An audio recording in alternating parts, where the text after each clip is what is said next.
Hey. Hello, everyone. Good evening. Live from Los Angeles, this is your host, Jan Brando. Welcome to the platform. I'm very happy to welcome you to Talk Watches yet another evening. It's going to be another 4 hour run or so. I'm sorry for the delay. I had to attend to something very quickly, run an errand, but we are here now. So we'll begin.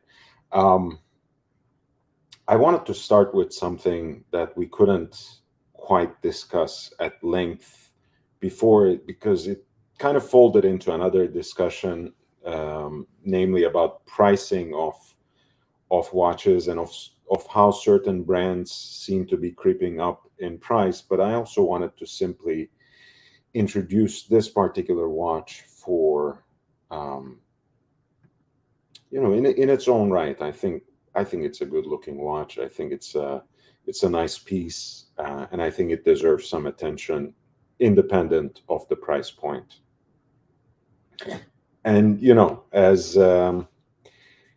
most of you know, I do basically my watch shopping exclusively on the secondary market. So who really cares about list prices, right? Um, as you know, Oris is, of course, a brand that has a much more extended past, although it was more recently revived with a particular purpose, with a certain kind of agenda. And it is now in 2023 um, actually celebrating its 10th anniversary in producing its own manufacture calibers.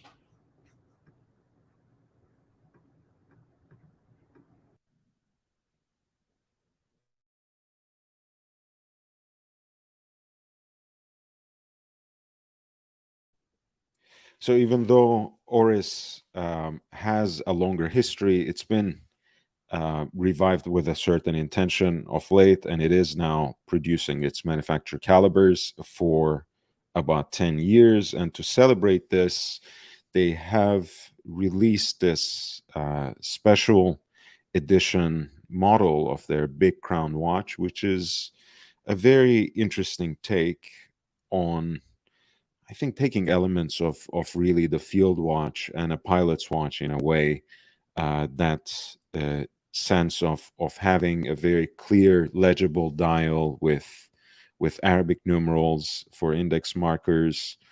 Um, Very simple, and elegant design that uses small seconds for a kind of classic look, and of course pointer date, which I think allows again that sort of classic elegant design to retain its purity in a way without being interrupted by any openings or magnifiers or anything of that sort. I think that's always more elegant in this type of watch, and I think in a way perhaps exudes that sort of utilitarian appeal a little more heavily than an aperture. I don't know, maybe it's just me.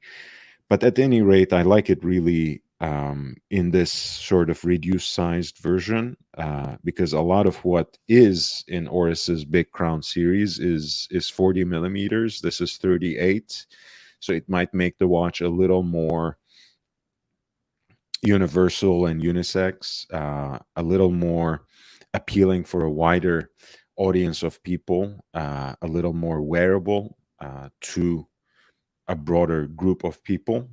I think the color is chosen with that sort of intention too, a kind of very soft blue, uh, not to be necessarily confused with Tiffany blue, which is the hype color.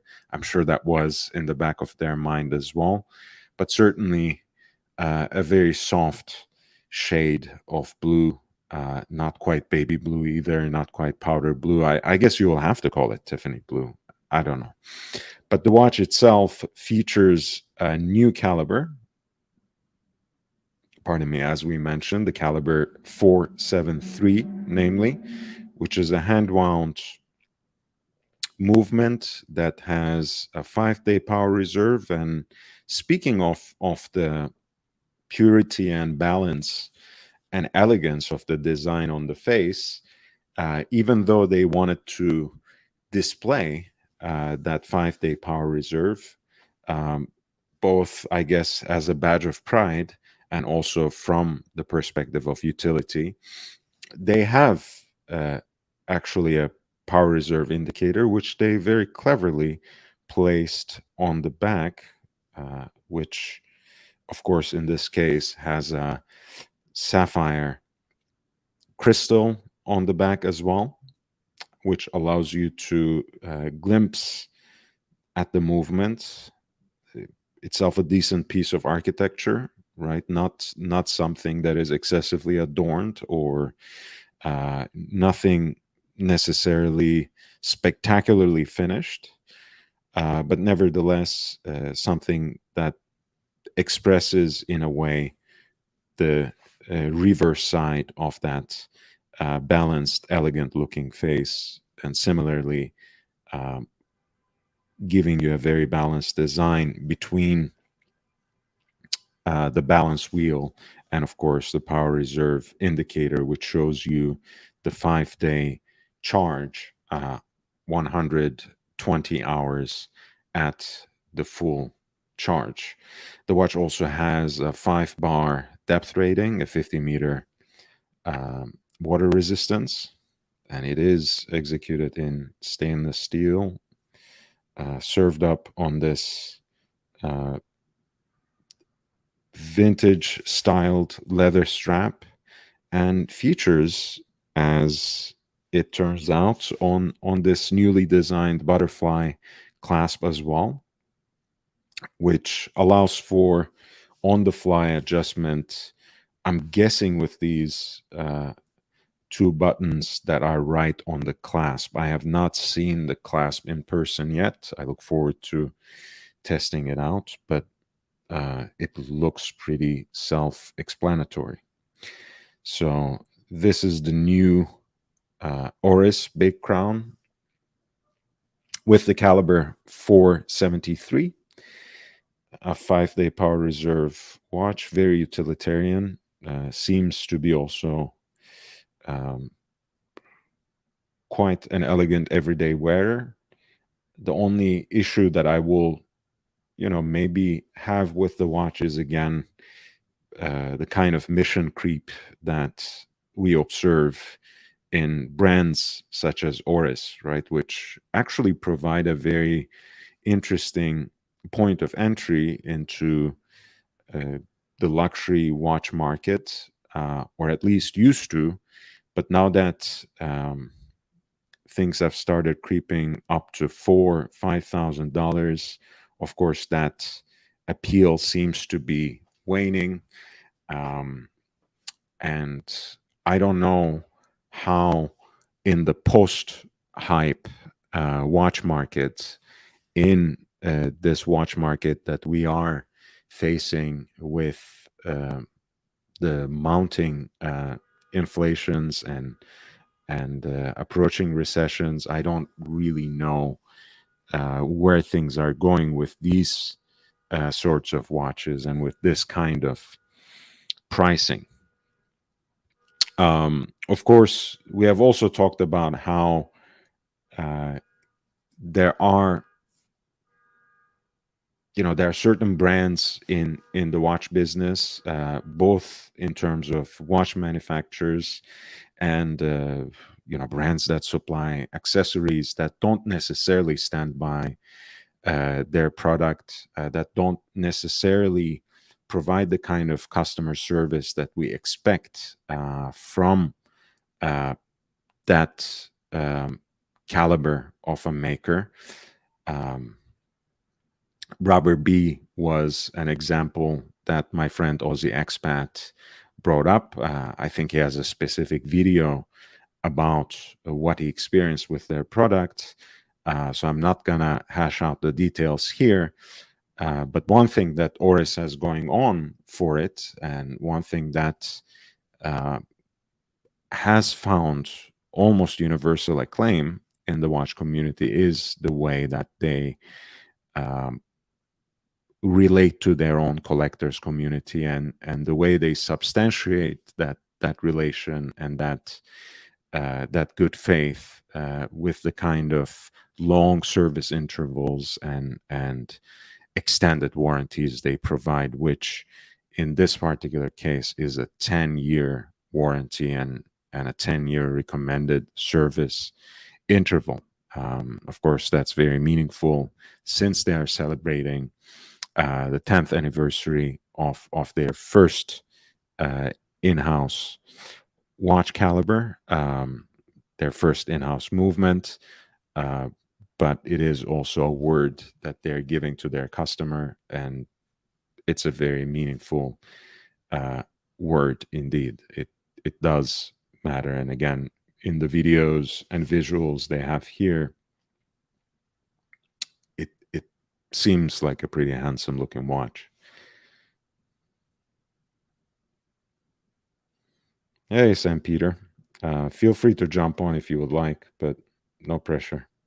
No pressure. So that's something that I wanted to pick up from yesterday. I have maybe from a couple of days ago, from releases that I've missed from late of releases that I've missed from late 2022. Maybe there are a few things that I want to talk about, but I do want to focus on the newer stuff here. Porsche Design just came out with this new special edition of the Chronograph 1, which of course was the first piece they released uh, after they were formed as a company, right? That chronograph was in fact in year 1972 the first design actually that Porsche Design put forward, offered as when it actually incorporated itself as this separate entity from Porsche by FA Porsche. And it was at the time, as you might know, the first blacked out watch that was serially produced. In many ways, it was on the crest of a wave. Of course, there were people like Karl Lagerfeld and some other enthusiasts and collectors who were getting a PVD coated treatment on their stainless steel watches. But the Chronograph 1 by Porsche Design was, in a way, a pioneer in bringing that sort of customization into the mainstream, into serial production. So Chronograph 1, which celebrated its 50th anniversary, half a century, it's quite a while, has been quite a while already, is of course a central model for Porsche Design. So they keep reiterating it, I think, which is actually, I think a good balance, right? I won't blame them for that. But you should always be careful, of course, in preserving that balance, right? I understand, just as Speedmaster is Omega's icon, just as the Royal Oak is Audemars Piguet's icon, just as the Reverso is Jaeger LeCoultre's icon. Obviously, there is going to be a heavy emphasis on iterating and reiterating and reissuing and reproducing and issuing in limited editions the Chronograph 1. For now, they're keeping things still interesting. For now, they have very specific connections to events, to generate some sort of excitement, and to introduce something about uh, something about the watch that resonates with that. And of course, the Porsche design Chronograph 1 already had taken inspiration from the dashboard of a Porsche sports car, of course, the 911 specifically, which was also designed by F.A. Porsche. In this case, it has this kind of Velcro strap that I think it's in Hodinki's presentation a little better photographed. So I will switch to that since Hodinki is also acting as a kind of authorized dealer for this model. As you see, there's that Velcro strap that they supply with the watch, in addition to a black strap. And again, it's very much a racing theme that the piece inspires. It does look like the dashboard of a vintage sports car, and this particular piece is actually dedicated to this Grand Prix that is going to take place at the end of this month, January 27th to 29, and it's what they call an ice race, which is kind of a collaboration between Porsche Design and the GP team for an event that is going to be run in Zell am See in Austria. So here you go, the chronograph being worn over the sleeve in the particular way that one might actually wear while driving a sports car under inclement weather conditions.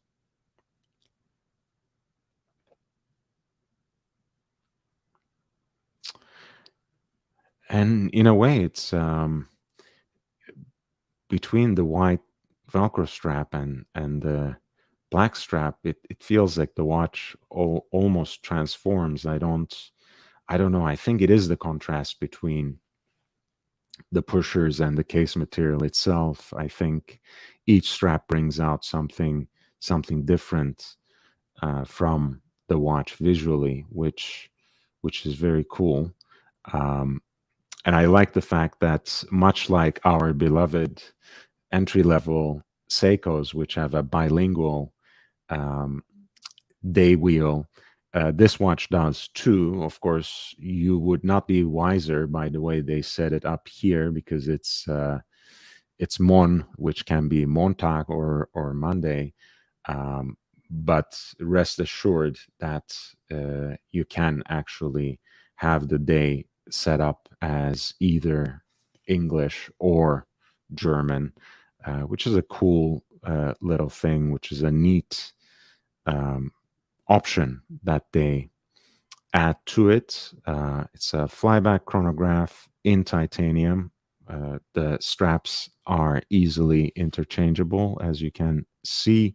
It's a numbered edition, and it operates on, again, the flyback version of their movement, which follows the architecture of the Valjoux 7750 that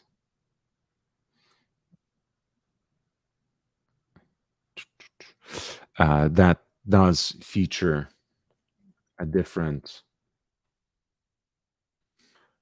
some modifications, including the flyback function. Of course, this is something they call Werk 01240.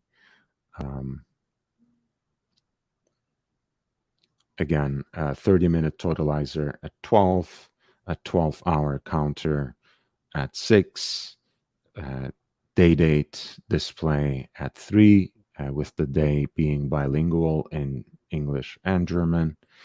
And finally, with pricing of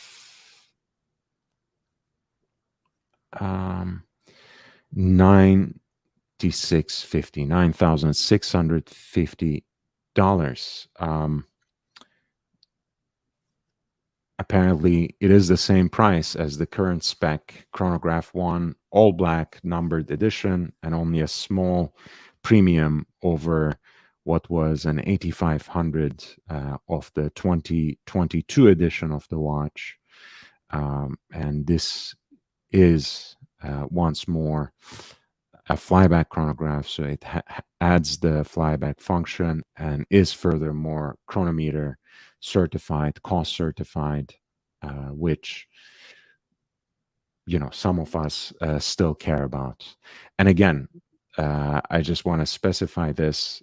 It's not that I don't care about chronometry, but I have different expectations from different kinds of watches. So when I'm wearing a vintage Rolex piece, the plus minus 5, 10, God forbid, 15, 20 seconds is not necessarily my first concern. But obviously, when they're charging so much for these shiny new objects, they might as well up the ante a little bit and have some realistic but abiding standards, the highest standards if possible.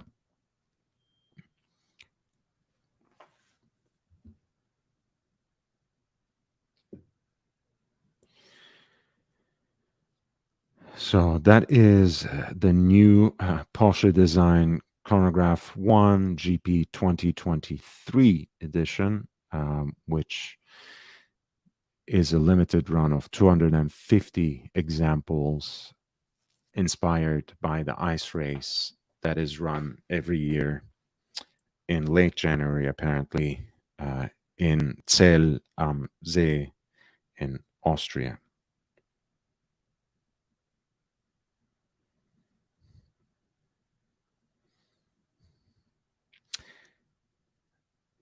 St. Peter says, is it a Detroit hoodie? I wish. It's, Ralph Lauren used to have this diffusion / youthful brand called Rugby.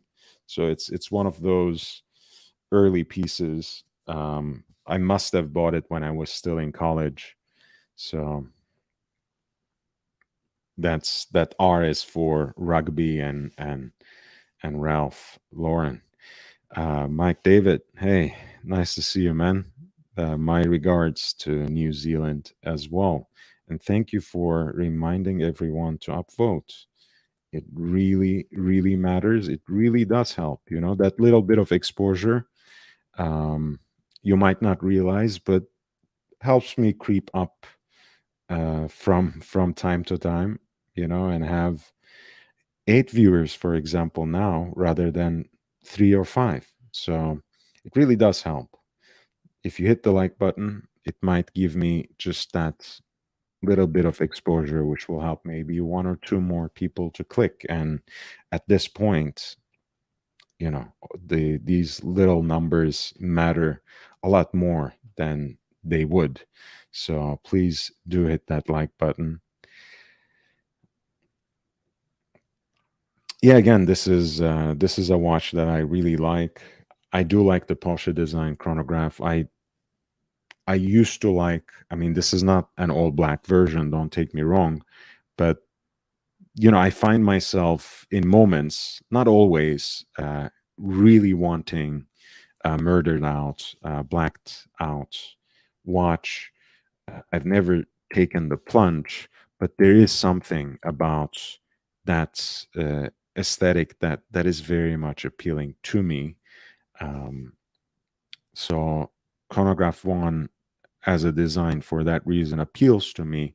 Of course, this is a different looking, a little more, a more brighter version of Chronograph 1. So I'm not sure if I'm as taken by it. But if you are, somehow taken by the theme, if you see yourself as a collector of the Porsche design chronograph, and there are many, again, as I've mentioned, whether you're interested specifically in Porsche sports cars or not, um, this watch in and of itself has a particular place in the design history of watches, in horological design, and many of Porsche Design's collaborations with IWC and other watch companies, I think have kind of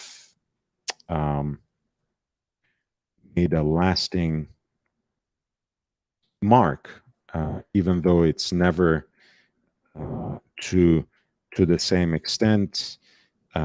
Ocean 2000 is in a way kind of a cult design in the same way.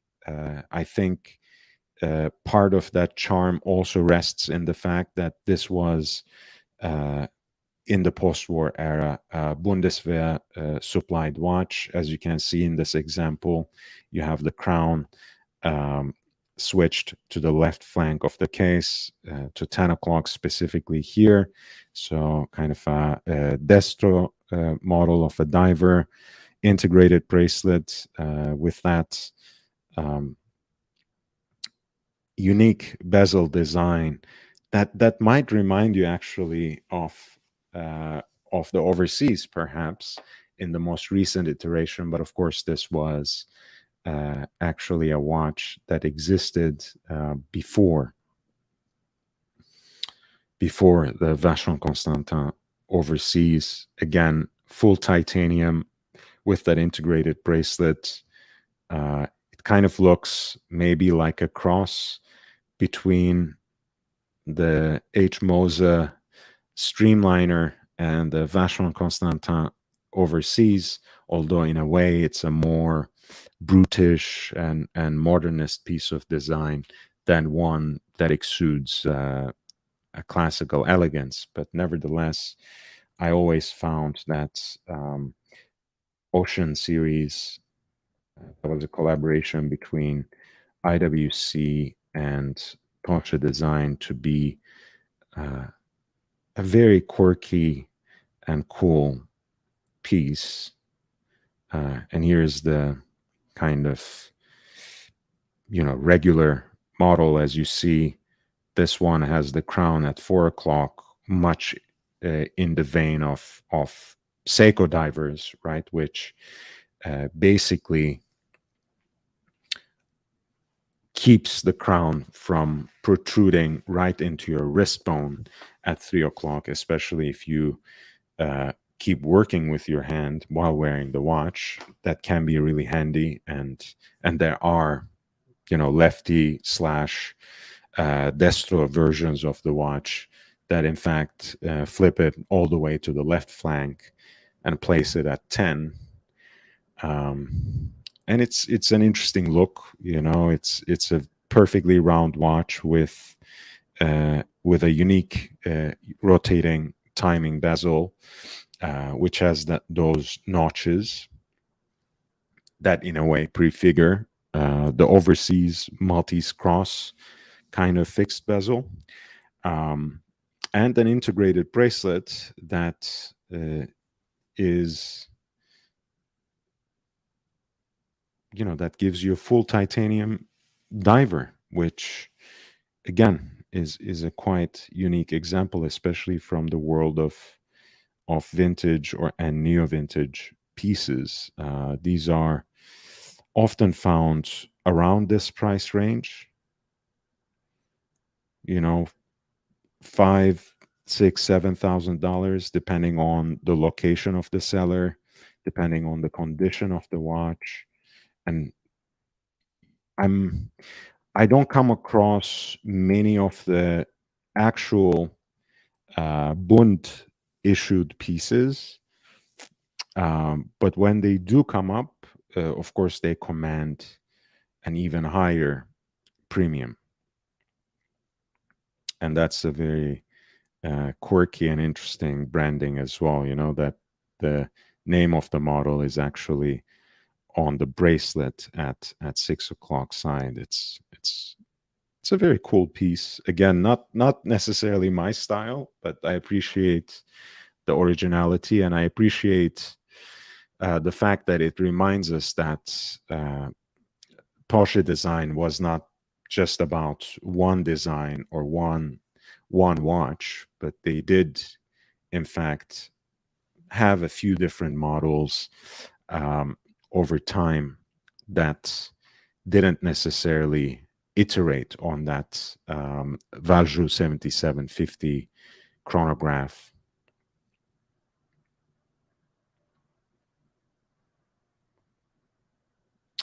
Cool piece.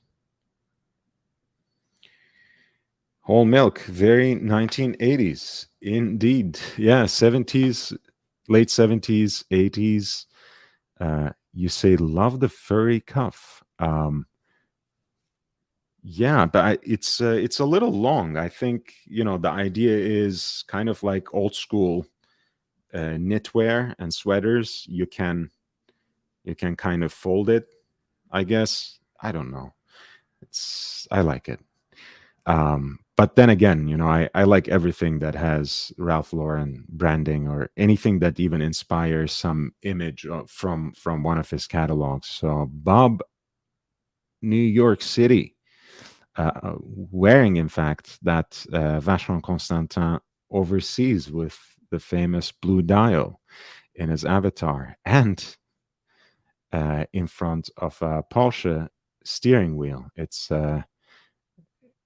a nice combination. Since we were just talking about it, wondering if I have ever seen the Breguet Heritage 5410 in person. Let's see. Um, are we are we talking about the chronograph version of that Tonneau watch, um or oh, not this particular watch. Yeah, let's bring it up. I have seen many of their tonneau shaped pieces, which is the Heritage collection. This particular piece, I have not. I'm sure it's a delight because, again, as you see, it has three different patterns of guilloche decoration on the dial and some sporty elements that you don't usually see on Breguet watches unless they are in the Marine collection, unless they are in that sport watch segment they have that they have introduced after their inspiration and tradition in marine chronometers. So it has this loom-filled Breguet hands. I think I want to say that the Roman numerals, which are alternatively exploded and abbreviated, might have that loom as well. I think so, but I have not seen it in person, so I can't tell you for sure. And of course, the minute track has that element of Breguet frosting, which is very characteristic. The big date, the guichet display of dates completes the look at 12 o'clock. And of course, we have small seconds at 6 o'clock as well. Actually, I mean, this looks like a very nice watch. And I know it's the kind of piece that on the secondary market would probably be very attractive in terms of pricing. In the current catalog, they apparently have it in pink gold and white gold. And I think in either case, it's you know, it's the kind of in terms of the combination of different things, it's not the kind of watch that you can find elsewhere. It's not the kind of watch that you can find in someone else's catalog. Of course, Frank Muller was the brand that made this tonneau shape cool again. Vacheron Constantin at one point had a lot of similarly shaped cases in their Malte series, as well as their Royal Eagles, which also had a big date display as well as a chronograph. Of course, this is just a time and date with small seconds. But the combination of everything, the exploded Roman numerals, the hand guilloche work on the dial, some splash of sporty element of design, both in terms of the luminous hands and the big date display. I kind of like it, right? The most similar thing you can find to this is Vacheron Constantin Royal Eagle from the early 2000s. So on the secondary market, I'm sure these are very appealing. I'm sure they don't come up all the time, but when you can find them, I'm sure they also are. Yeah, you see, I mean, it's like half price, right? Because list is like 27, 28,000. And when it comes to the pink gold version, you can find it already in the low tens. Not sure if it's in impeccable condition or anything, but looks pretty all right to me. Unabused, not unused and unworn, but certainly unabused and as a full set. And it's less than 14. And I'm sure you can possibly find it for cheaper if you are ready to wait longer towards the end of the year. It can be an interesting value proposition. Certainly, again, I'm assuming there would be more pink gold iterations of it compared to white gold, because people, with precious metal watches, people usually prefer material that shows that it's precious metal.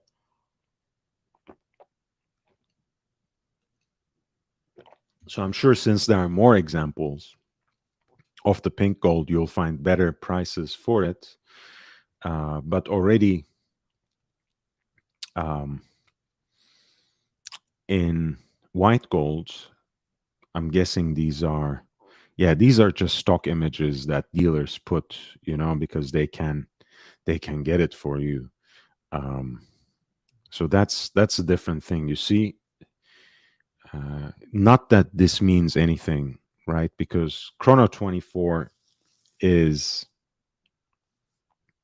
what it is, right? It's a lot of times very overpriced because of the wishful thinking of some of the gray market dealers that list on it, and of course because of the commissions that the platform charges, so that those are reflected in the price, of course, because no one would want to pay it out of pocket, right, when they're making a sale. I understand that.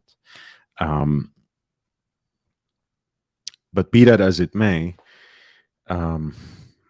that's one of the worst things about Chrono 24, that they let some of the sellers to post these kinds of stock images about, of watches that they don't even have, with request availability information. I mean, I don't think they should condone this kind of practice. A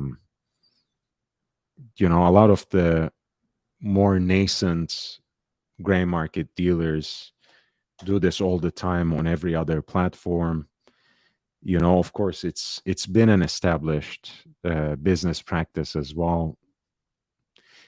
Dealers help each other out, jewelers help each other out. They quickly make a call to see if this or that person, in the same city or even in the same um, building have one of these watches.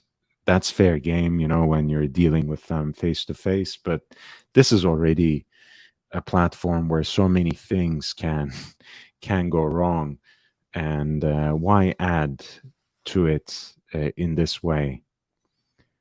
Yeah, the price is good, I guess, for an unworn watch, but they don't even have the watch. So chances are you might contact them and they might get back to you and say, "Hey, if we can get it, we'll let you know. And do you want to leave us a number or whatever? Do you want to leave a deposit?" I mean, it's just a strange way of doing business that I've never quite appreciated.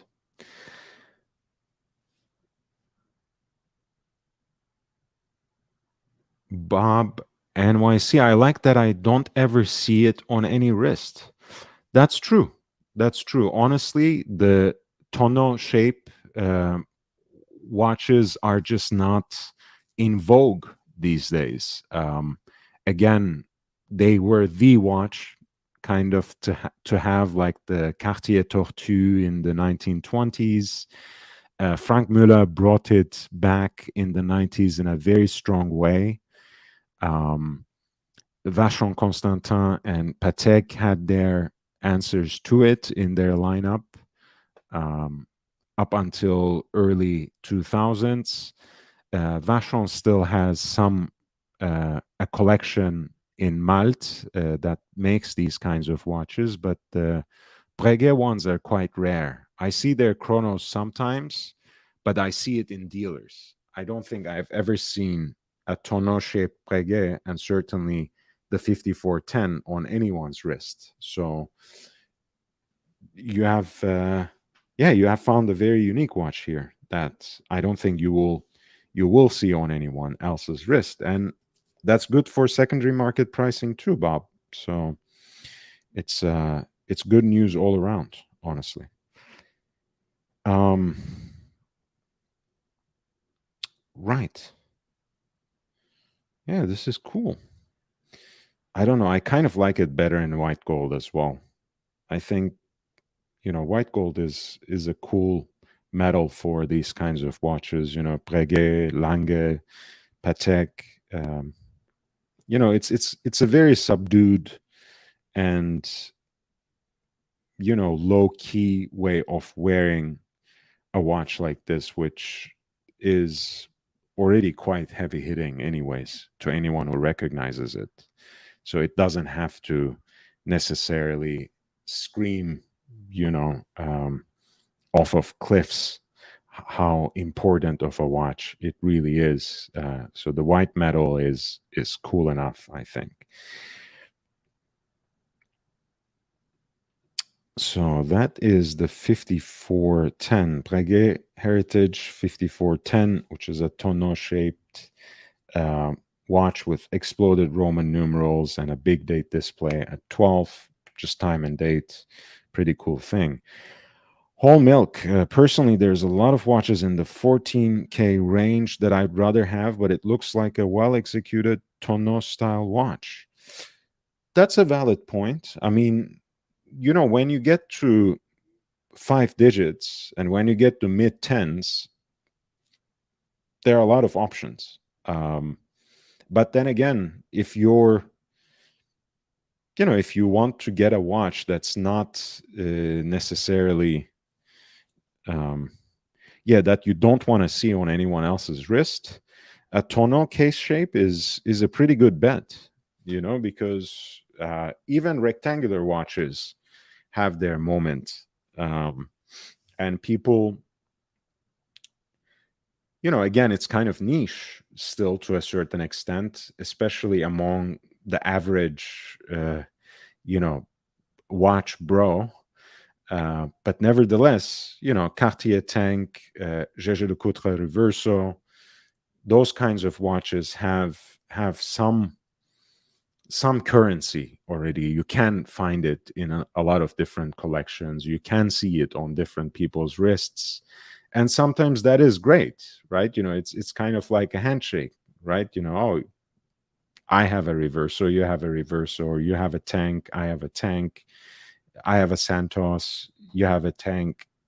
This is all great, but that kind of watch you won't find on anyone else's wrist, which was again the Breguet 5410 from their Heritage series, which is a tonneau shaped piece.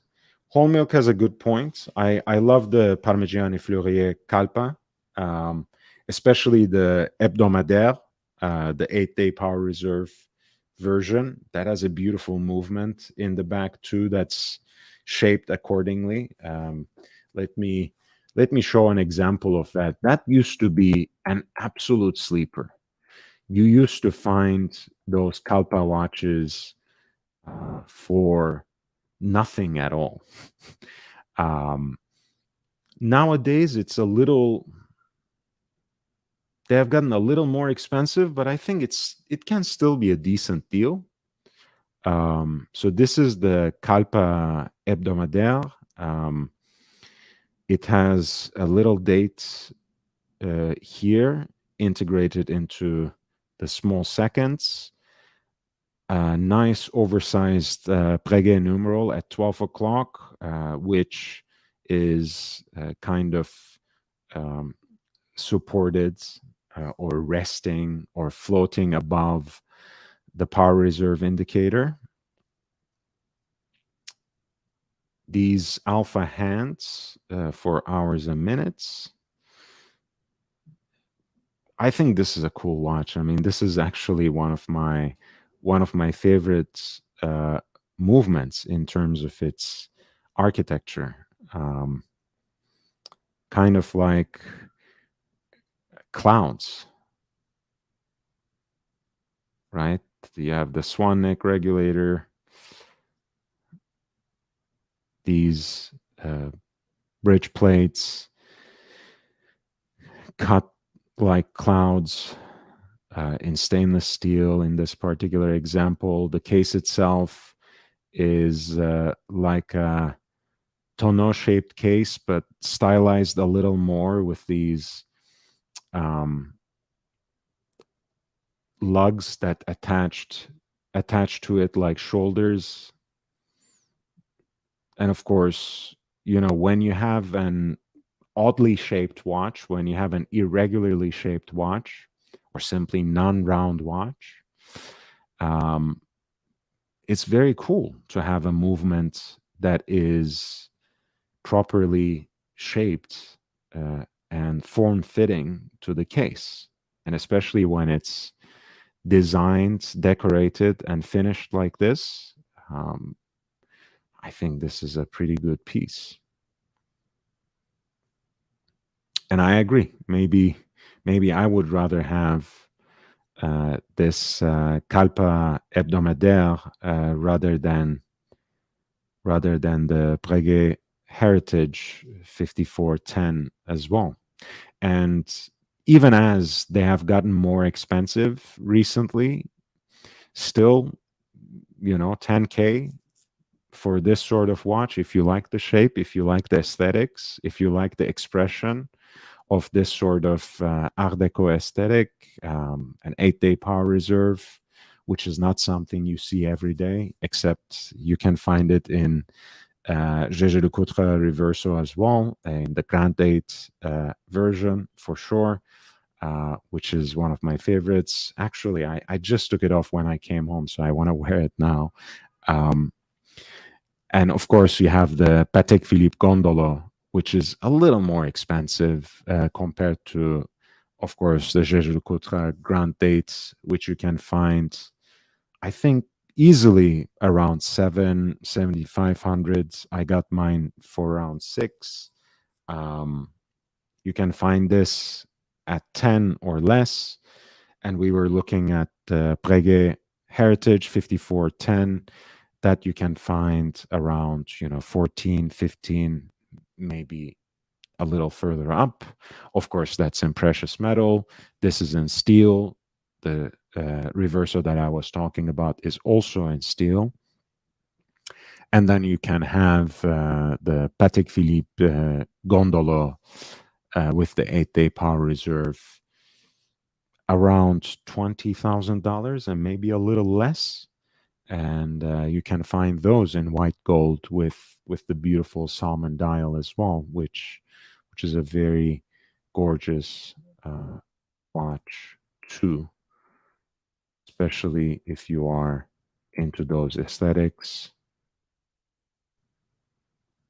Again, with that stepped rectangular Art Deco case.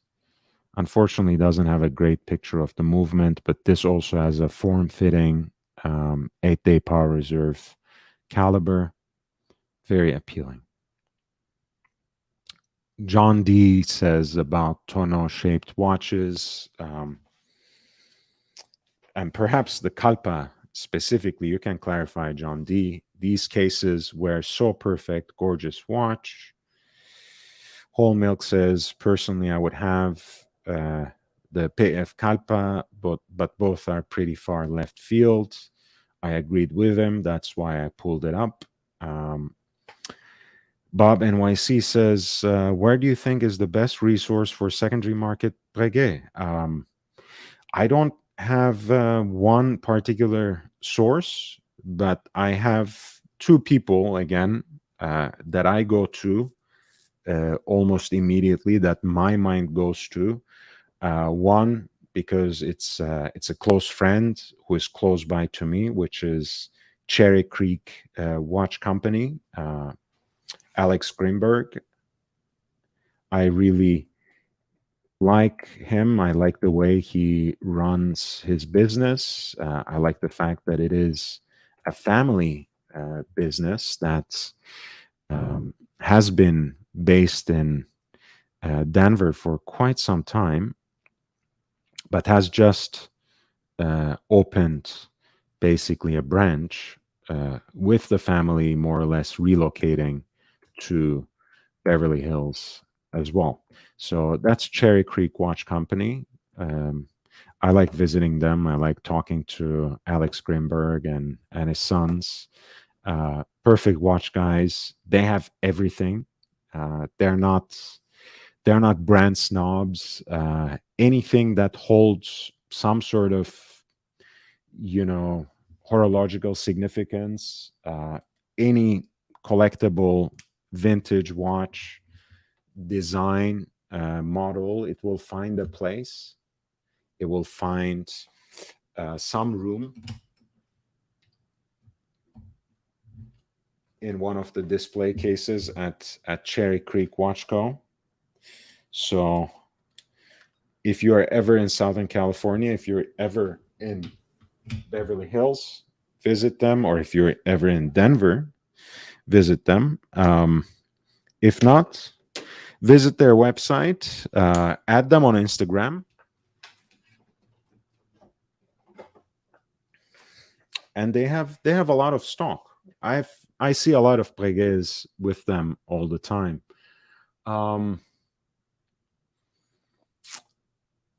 I won't say that's the case with. I don't say that's the case with Eric Wind necessarily. Wind Vintage has, of course, a much more, not exclusively, but much more heavily vintage orientation. So you can see some contemporary pieces in a stock, but more rarely. And when there are more contemporary pieces, they're usually, I don't want to say hype, but really maybe hype pieces that people exchange or people trade in to get one of the more interesting to me vintage pieces that Eric has. But Eric does get some Breguets once every so often. So please do check out his stock as well. I don't know if he has anything right now, but I have seen a couple of interesting Breguets in his inventory once every so often, but more so in Cherry Creek Watch Co. Pardon me, which Wholemilk says that's right around the corner from Oster Jewelers in Denver, which is a great independent AD. All right. Well, hit the like button, guys. We're almost at the 1 hour mark. I'll just take a quick break to get a drink of water and actually put my watch back on. I have kind of removed it while I was washing my hands and face when I came home. So I'll be right back. I will leave you with actually Cherry Creek Watch Co.'s Instagram. Let's do that.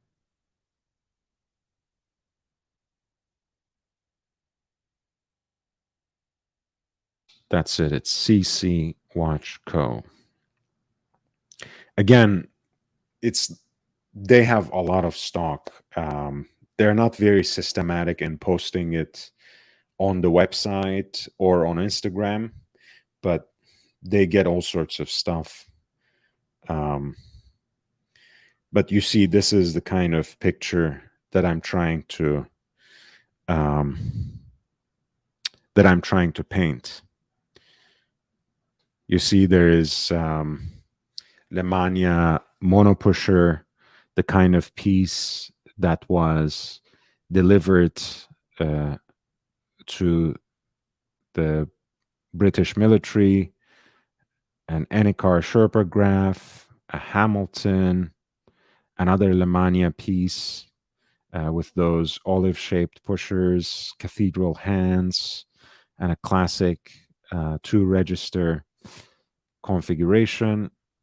And of course, an Eric Clapton 60s Universal Genève tri-compacts with the reverse panda look, which people sometimes playfully call evil Clapton. So I'll leave you with that beautiful image, and I will be right back in a few seconds.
All right.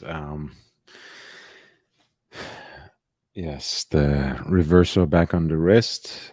This is what I was talking about. This can be always, an interesting option. The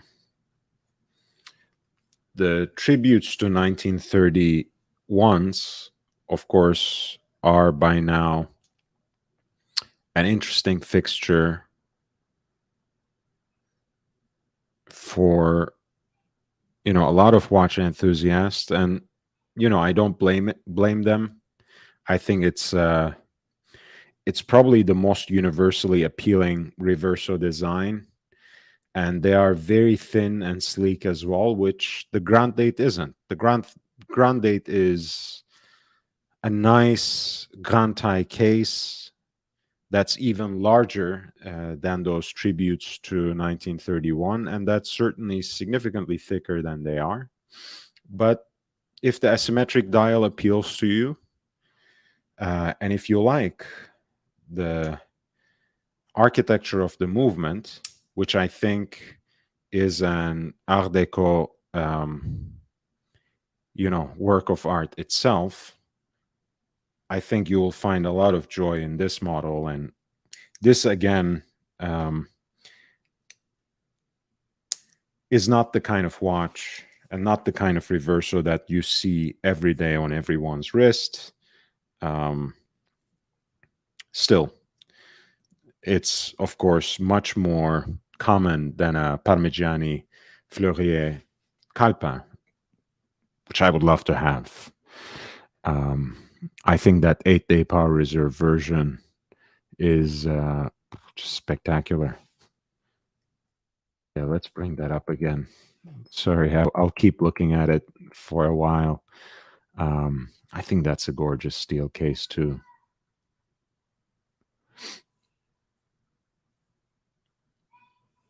And yeah, I love that oversized Breguet numeral at 12.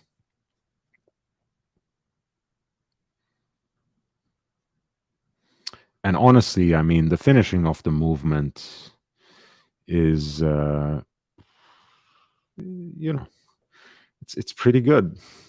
It might not be the most, um, the sharpest hand finishing that you have ever seen, but certainly can hold its ground. I mean, you see the anglage; it's pretty spectacular.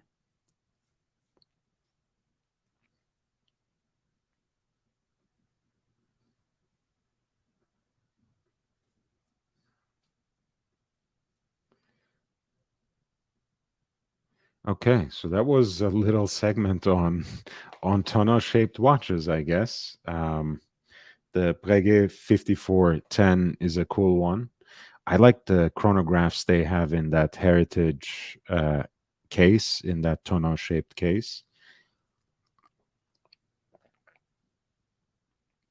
Um, but that was a cool watch.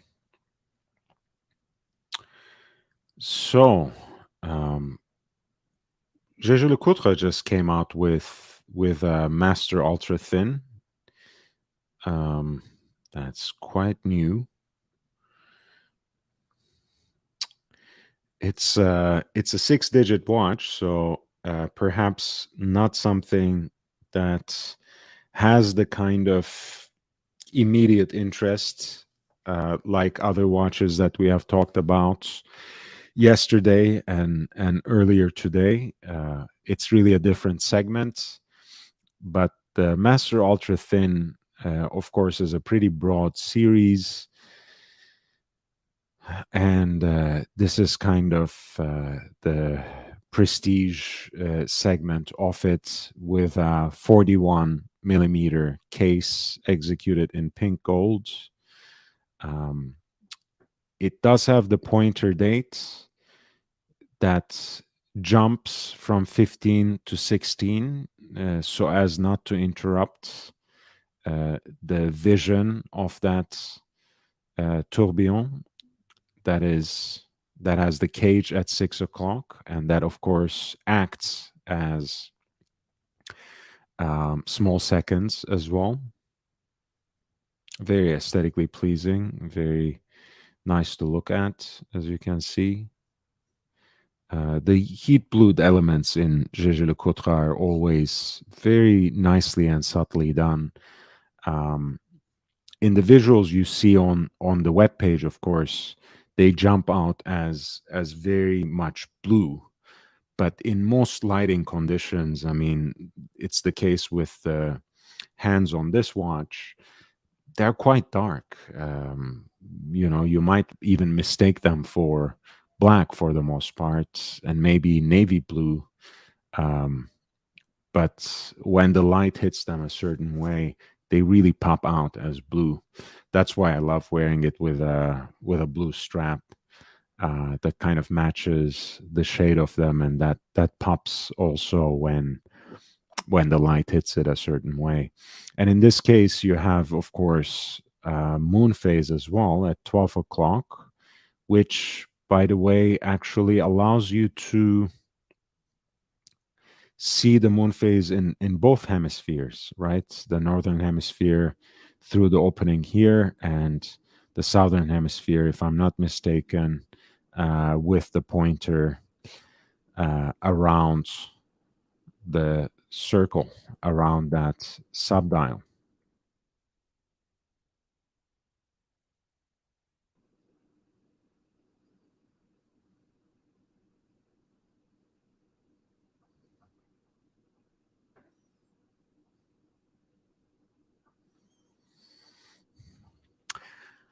I think so, whole milk. The question is, do you know if JLC does more hand finishing on these more expensive pieces?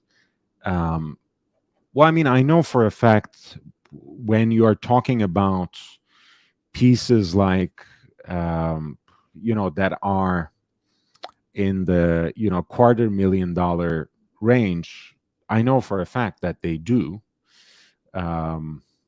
They had a little celebration here in Los Angeles for the Reverso, because they had all these special events going on in Seoul and in, later in London, and before that in New York City.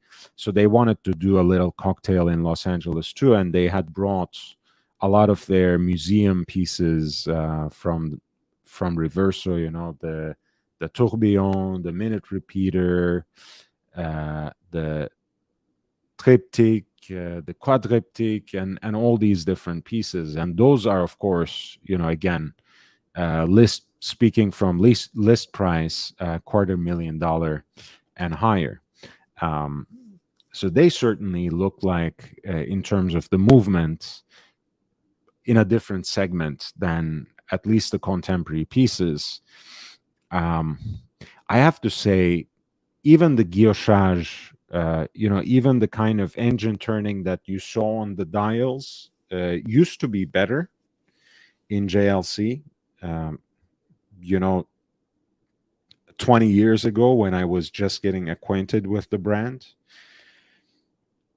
Nowadays, I don't know if they still use hand guided machines for every single guilloche dial that they do, or whether at the entry level, whether they use stamping methods, for example.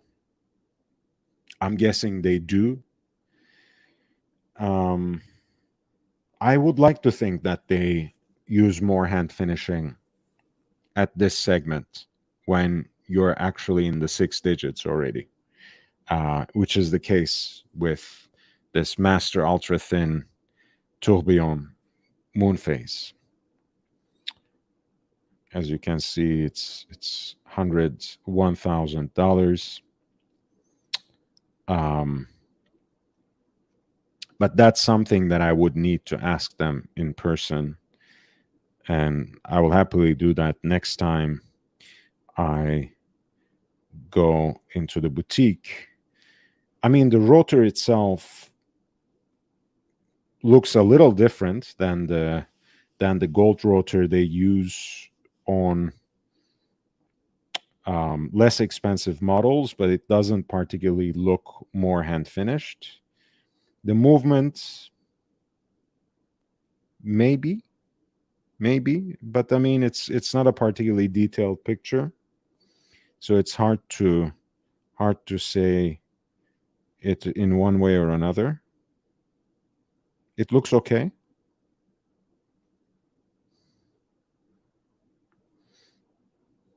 Yeah, to be confirmed. That's all I can say. But my assumption is yes, that they would actually put more attention to something like this rather than, a Reverso tribute, which, of course, they're bread and butter, but not necessarily the most expensive watch that they sell.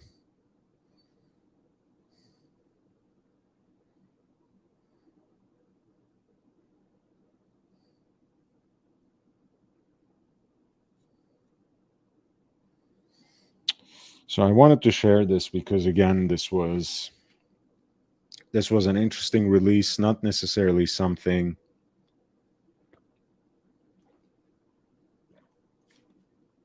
you see every day, not necessarily a daily wearer either, something quite exclusive, but testifies to the kind of watchmaking craft that and expertise that Jaeger-LeCoultre brings to the table. Um, I think a tourbillon is very aesthetically pleasing. I know a lot of people are tired of tourbillons at this point in time because they don't necessarily serve a functional purpose on a wristwatch. Nevertheless, they are a regulator and they do aid the watch to remain to kind of resist the temptations of gravity and remain a little more accurate over time. Of course, that was a technology that was invented by Breguet in 1801 to actually protect pocket watches from this particular problem, since those were watches that you mostly carried in that vertical position in your pocket. So they did not actually have the benefit of being adjusted and shifted from one position to another during your motions naturally and casually in the everyday. And I think it gives a very balanced look from 12 o'clock to 6, having placed the moon phase as well. At 12 o'clock, very thin and elegant Dauphine hands for hours and minutes, and a pointer date on the chapter ring, which is actually a jumping pointer from 15 to 16 here, so you don't impede the view of the tourbillon at 6 o'clock. So you have an uninterrupted view of the tourbillon at 6 o'clock.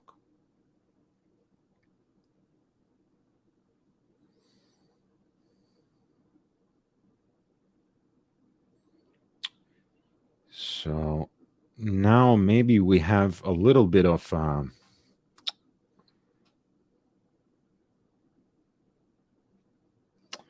beautiful watch. Is that no? It's not the gyro tourbillon, and it's not even.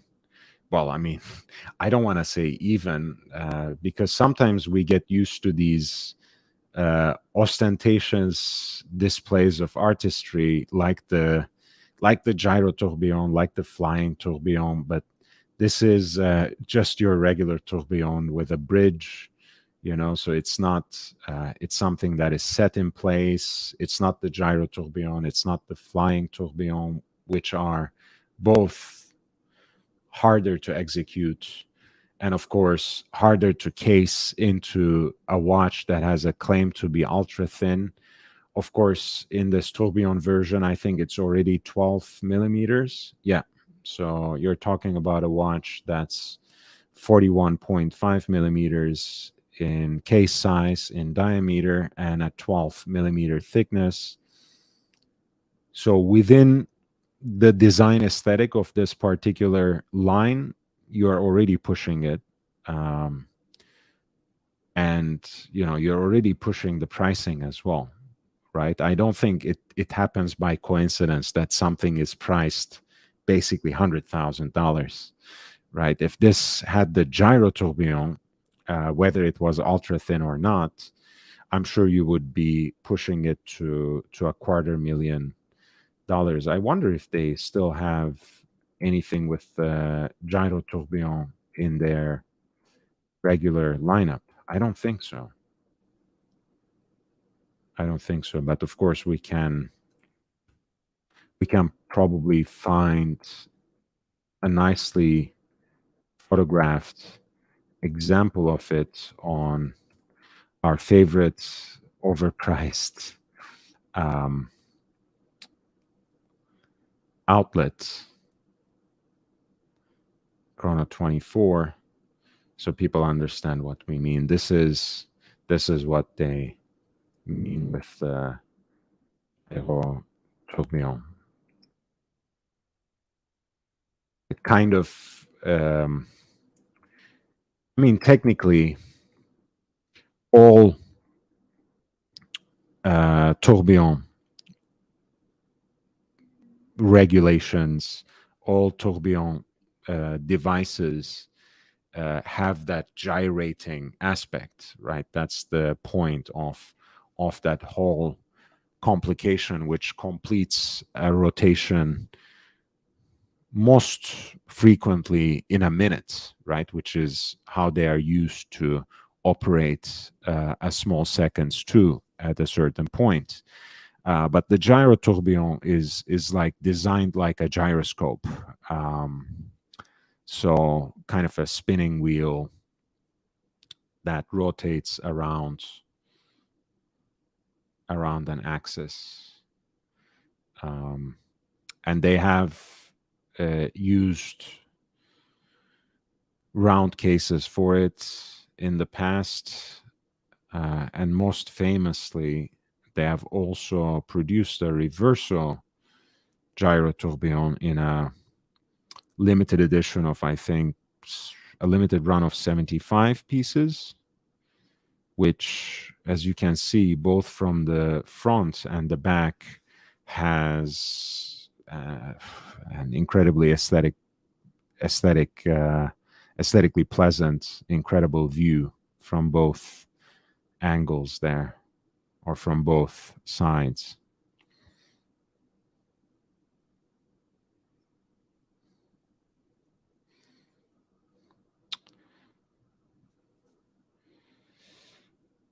But yeah, this is the kind of price on request kind of shtick going on for it for the most part. But the Hybris Mechanica Gyro Tourbillon in this particular case is priced at $250,000 on the secondary market. I don't think they have anything like this in the lineup anymore, but you know, it is. It would have been priced probably in that range at any rate. By the way, that's in Eichen. I can recognize that background from anywhere. Let's see what it says for the. Yeah, that's the dealer that in Eichen collaborates with Artel. Yeah, let's check out what they have. In Eichen, as you know, has this sort of disruptive element in their new kind of reconfiguration as an auction house. They don't charge a buyer's premium. They have themed auctions that keep happening every so often throughout the year. And they also have just timed pieces, kind of like eBay-like auctions that go on. 4 or 5 different watches they have listed at any point in time, which have fixed prices as well. So if you're willing to pony that up, you can end the auction right there and then. And there's also, of course, within that limited period of time, bid you can make. So there's, for example, an Omega Speedmaster right now.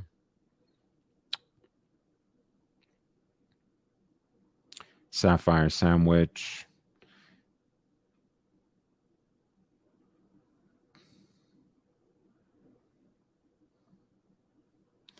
Aluminum bezel, sapphire case back.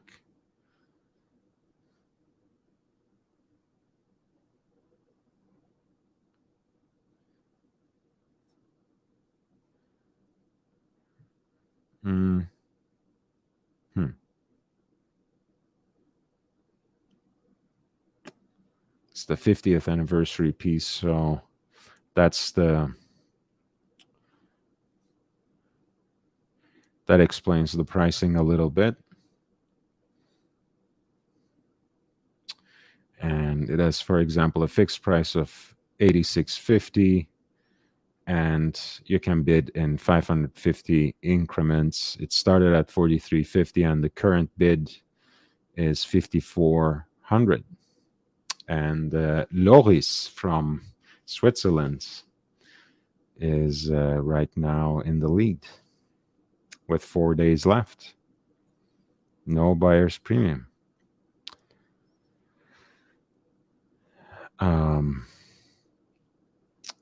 And they also have, let's look at that rather than the MAD first.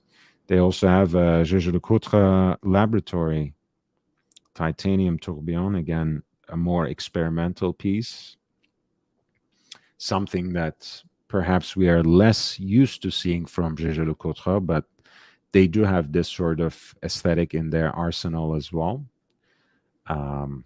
especially kind of in the master compressor kind of expression.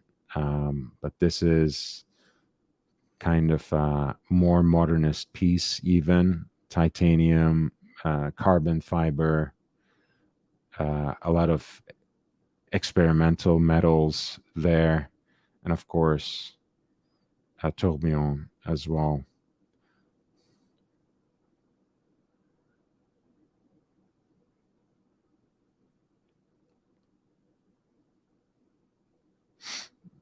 A self-winding caliber with a platinum rotor, apparently,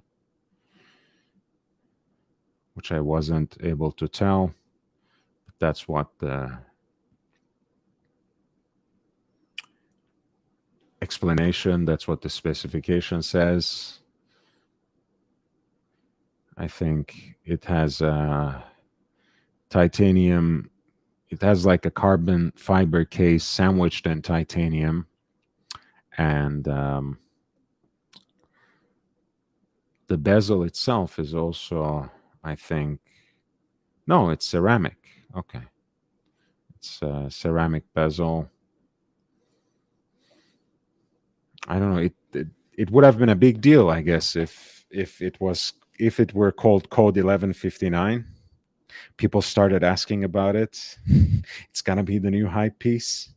No one liked the Royal Oak when it first came out. I'm sorry, guys. I mean, I just don't like that kind of bullshit when it comes from certain brands. Of course, you have this sort of experimentation going on for years. When a brand that used to be a pioneer, that's supposed to be a pioneer, does a mashup of what a number of other manufacturers and especially independent makers have been doing for quite some time, and tries to present it as something original and something worthy of your attention, it's kind of silly. It's the kind of watch that H. Moser would troll everyone else in a trade show, whereas AP actually takes itself seriously and expects us to take them seriously with this Code 1159 nonsense. But it's been done before. And probably in a more exciting way, I would say, from my perspective anyways. And of course, you have the MB&F Max Büse and Friends MAD 1 Red Edition, which started at 43.50 and is currently being bid at 6,500 with a fixed price of 9,700. Getting quite up there, of course, considering the list price of these pieces, but they always are released in limited runs, and it's usually very difficult to get them. So it is what it is. On the secondary market, they are extremely expensive. But again, it's a very original piece of design, very different expression and reading of time. And for a lot of us who perhaps appreciate the brand, who admire the MB&F aesthetic and technical innovation, this is their entry-level piece. And I would honestly, I would encourage you to wait with your hand glued to your keyboard or mouse, trackpad, whatever you use, your phone, to place an order when the next limited edition comes out, because it's already getting quite up there on the secondary market. I'm not sure if it's worth it, but it is a cool watch. Again, not in my wheelhouse necessarily, but I can understand why people appreciate it, and it's a very unique piece. It's a different expression of time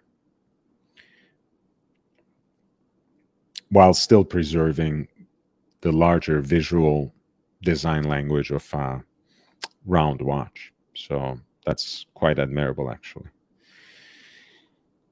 And Gerald Janta Arena Chronograph Quattro Retro. As you guys know, a lot of Gerald Janta pieces that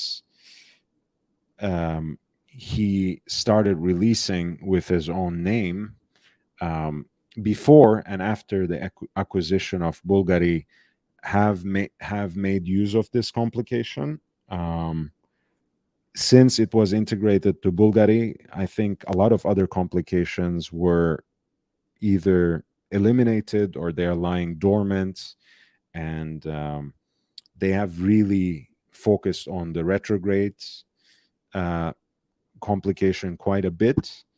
The Mickey Mouse watches that they kept releasing, first the retrograde minutes and now the bi-retrograde with retrograde minutes and retrograde dates. Here you actually have Quattro, which of course has the retrograde date at 6 o'clock, which snaps back at the end of the month. You have the retrograde minutes here at the upper half of the watch, which snaps back at the end of the hour. 12-hour counter, which snaps back, of course, after it counts the full 12 hours, and the 30-minute totalizer. I don't need to repeat it. And of course, the jumping hour right there under the 30-minute mark. And it does have running seconds too, by the way. And the watch overall, I think, with that opening at the center of the dial, has quite a cool industrial look. Again, a kind of dashboard aesthetic that I don't mind. Again, not necessarily my thing, but I can see the appeal. And the cases of a lot of these Gerald Janta watches kind of have the feeling of how should I put this? Like a futuristic Breguet wristwatch kind of look. Of course, this one has kind of a wider bezel, but I know the flanks are fluted, so the caseband is fluted like a Breguet wristwatch. So also you have a very round case that has kind of extended lugs that also kind of harkens to a Breguet aesthetic. I don't know. I kind of like the titanium case on this, actually. Again, overall, the watch might not be my taste, but the case itself and the quadruple retrograde complication to me is very intriguing indeed. And of course, the fact that this is a jumping hour watch just adds to that intrigue, just multiplies that interest. And these Gerald Janta pieces, especially before the integration to Bulgari, are quite great deals, actually. The chronographs are almost cheap. You can find them for 3,500, 4,000. They were even cheaper, of course, in a different time, in a different era. But that's not the case anymore. We just have to deal with the new reality. And hey, this is actually a very cool piece for that price point, even at the fixed price. Could be quite intriguing. It started at 5,400 apparently. The bidding unfolds in $550 increments, and the current bid is 6,500 with 4 days left on the clock. All right, we have new people in the chat. JB says AI or Al. In either case, I'm interested. Bring it on. Maybe I can have a rap battle with artificial intelligence or Al, whoever that is.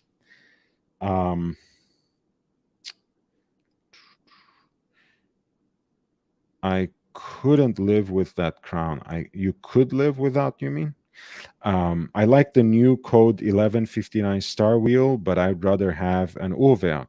Granted, in that case, AP did do it first. Yeah, I would love an original star wheel. By the way, since I brought up the Jarajanta Arena chronograph, let's see if I have any of these marked in my notepad here. Sometimes I do. I do. I mean, look at that. This is a gorgeous piece. This should be right around 41, 42 millimeters, so it's very wearable.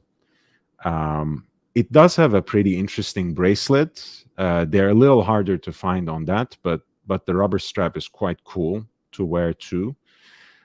And once again, it's kind of that sort of Type 20-esque pilot's chronograph aesthetic, interpreted in Jarajanta's unique way, like his mustache. It has that extra twirl. It has that extra something going on. In this case, the particular font of the Arabic numerals, the sword hands, the guichet type date indicator, the big date at 12 o'clock, and the fact that they used mother of pearl for the subdials for the chronograph registers. It's pretty cool. Of course, you have also another level of intrigue where you have the running seconds at 3 o'clock and the minute totalizer at 9 o'clock with the 12-hour counter at 6. This is a pretty cool piece, and there's a listing on Chrono that's 3,800, but has a stock picture, so who knows if they even have the watch and if they have it at that price. But if you're patient, you can find these watches. You can find them in the stainless steel, full stainless steel configuration. I've seen them with rubber bezels, diamond set bezels. I don't really like those. I've seen them more rarely in with white dials, which can be interesting. And again, a little more rare if you're into that. If you actually like a white dial sports watch, which is a nice genre, if you ask me. I love the Polar Explorer 2, as you know. But yeah, these are cool watches and an incredible value proposition. Hey, Aiden, what's up? Hey, how's it going? Whist watch talk. Let's go. Nice. Nice. Thanks for jumping on, man. Whole Milk apparently is off to sleep. Al. Okay, JB says Al is a very cool young man talking wristwatches, trendy style, clothes made by Finest. Oh, okay, this is this is the rap about me. Okay, all right, Cool young man talking wristwatches, trendy style clothes made by the finest. Smoking cigars, he's a true connoisseur. Dominating on YouTube, he's got the allure. Okay. This is the AI, huh? All right, streaming on YouTube. He's got the fame, making bank. It's his claim to fame. I'm not making bank. This is fallacious statements here, JB. Super chats if you want me to make a bank. With a style like Marlon Brando, he's a star, and he's just getting started. He's got a passion for the timepiece craft, making videos. He's got the Midas touch. From the comments to the chat, he's got the audience hooked, and that's a fact. All right. Well, I mean, it's good. It's good. What do I know? That sounds good to me. What do you think, Aiden? Gosh, I don't know what to think anymore. You know how everything is. Everything's so crazy. But what watches were you looking at? What were you looking at last? So this is a piece actually I have seen a few months ago in the cigar lounge on a fellow traveler's wrist. There's like an older gentleman, if you can believe that. There are people older than I am on this earth, who is the watch guy, or who used to be the watch guy before I took over from him, and he was wearing this piece. So that's when I got introduced to it. This is Gérald Janta's sport chronograph, which is a kind of Type 20 inspired piece, and it's I've seen it in a few versions, and in all instances it's a pretty good deal.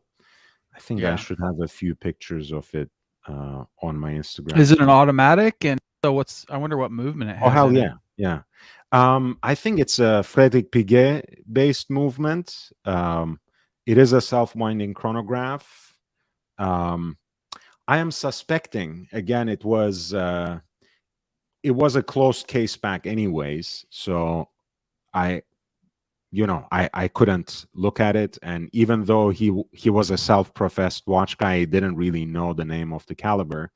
But I'm guessing this is probably the same one that operates in second generation overseas and the Vacheron Constantin Royal Eagle, and I'm gonna tell you what it is. Let me see.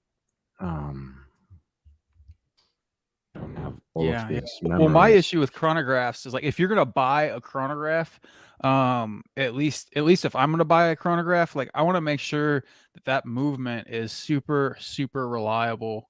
Because some of those chronographs, I mean, especially when you got to go to service them and stuff like that, you usually get charged a little bit more, maybe a couple $100 more and stuff like that. So if you have a chronograph that breaks all the time because the movement sucks, right, it's kind of a bummer, right? So definitely a good thing to do. I think it's the Frédéric Piguet 1185, but I couldn't confirm this for sure. But that is the movement that was used in the big date chrono version of the earlier generation of Vacheron Constantin overseas, and in their terminology, that's a VC 1137, and it was also used in the Vacheron Constantin Royal Eagle.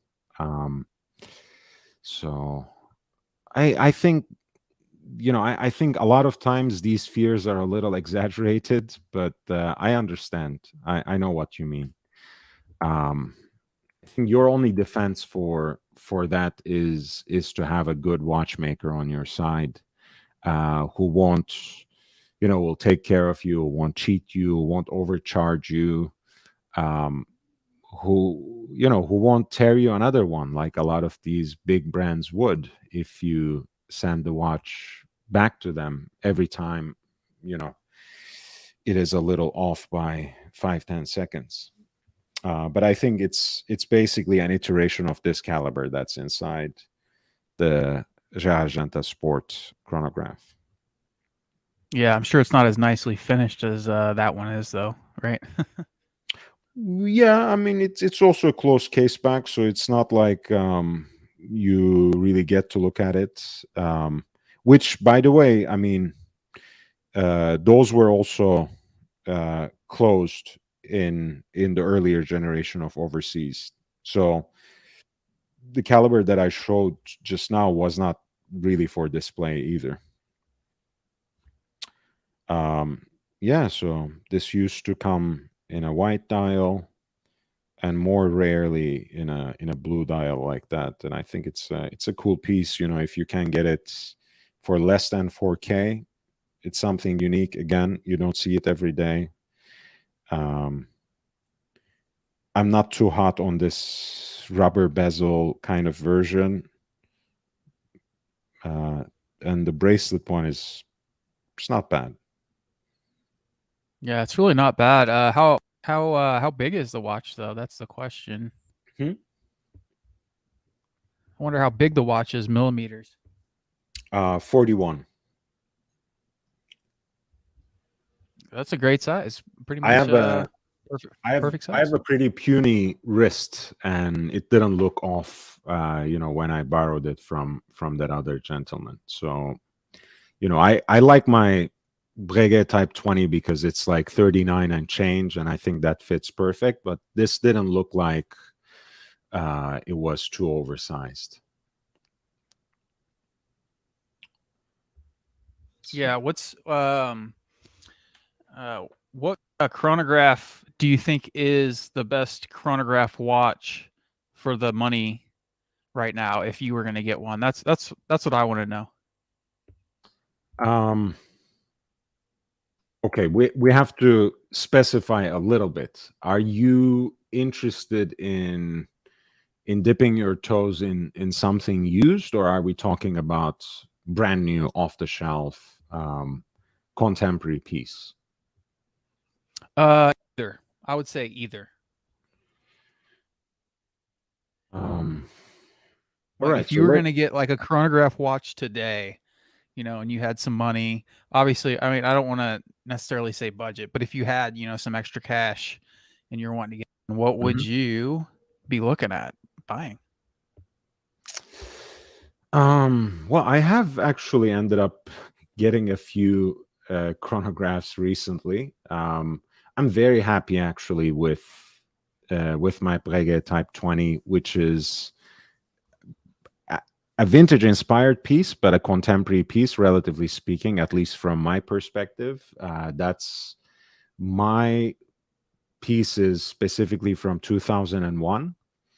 And a lot of people would um, possibly shit on it, so to speak, because it's not column wheel, right? It's a cam and lever kind of caliber, which Breguet calls it 582. It is based on the Lemania 1350 self-winding with the added chronograph function. I'm very happy with it. I haven't had it for more than a year yet, so I have to live with it a little more in terms of thinking about what kind of service it would need. I would certainly not send anything back to Breguet after having bought a stainless steel clasp from them for $600. I don't want to surrender my entire bank account to them for a simple fix. I'm sure they will charge $3,000 for a chronograph, um, some outrageous bill they will generate there. But people keep saying that a column wheel chronograph has a very special touch. When you engage it, of course. Um, I mean, the pushers on the datograph feel like you're operating some sort of very special machinery. That's taken for granted, but actually, when you have a good newly serviced movement that's crisp, the action actually is pretty amazing on this as well. So I'm very happy with it for the money, which was merely $4,000. And I admittedly, I hunt for deals. That's my job in a way. That's part of my job. That's the service I provide here.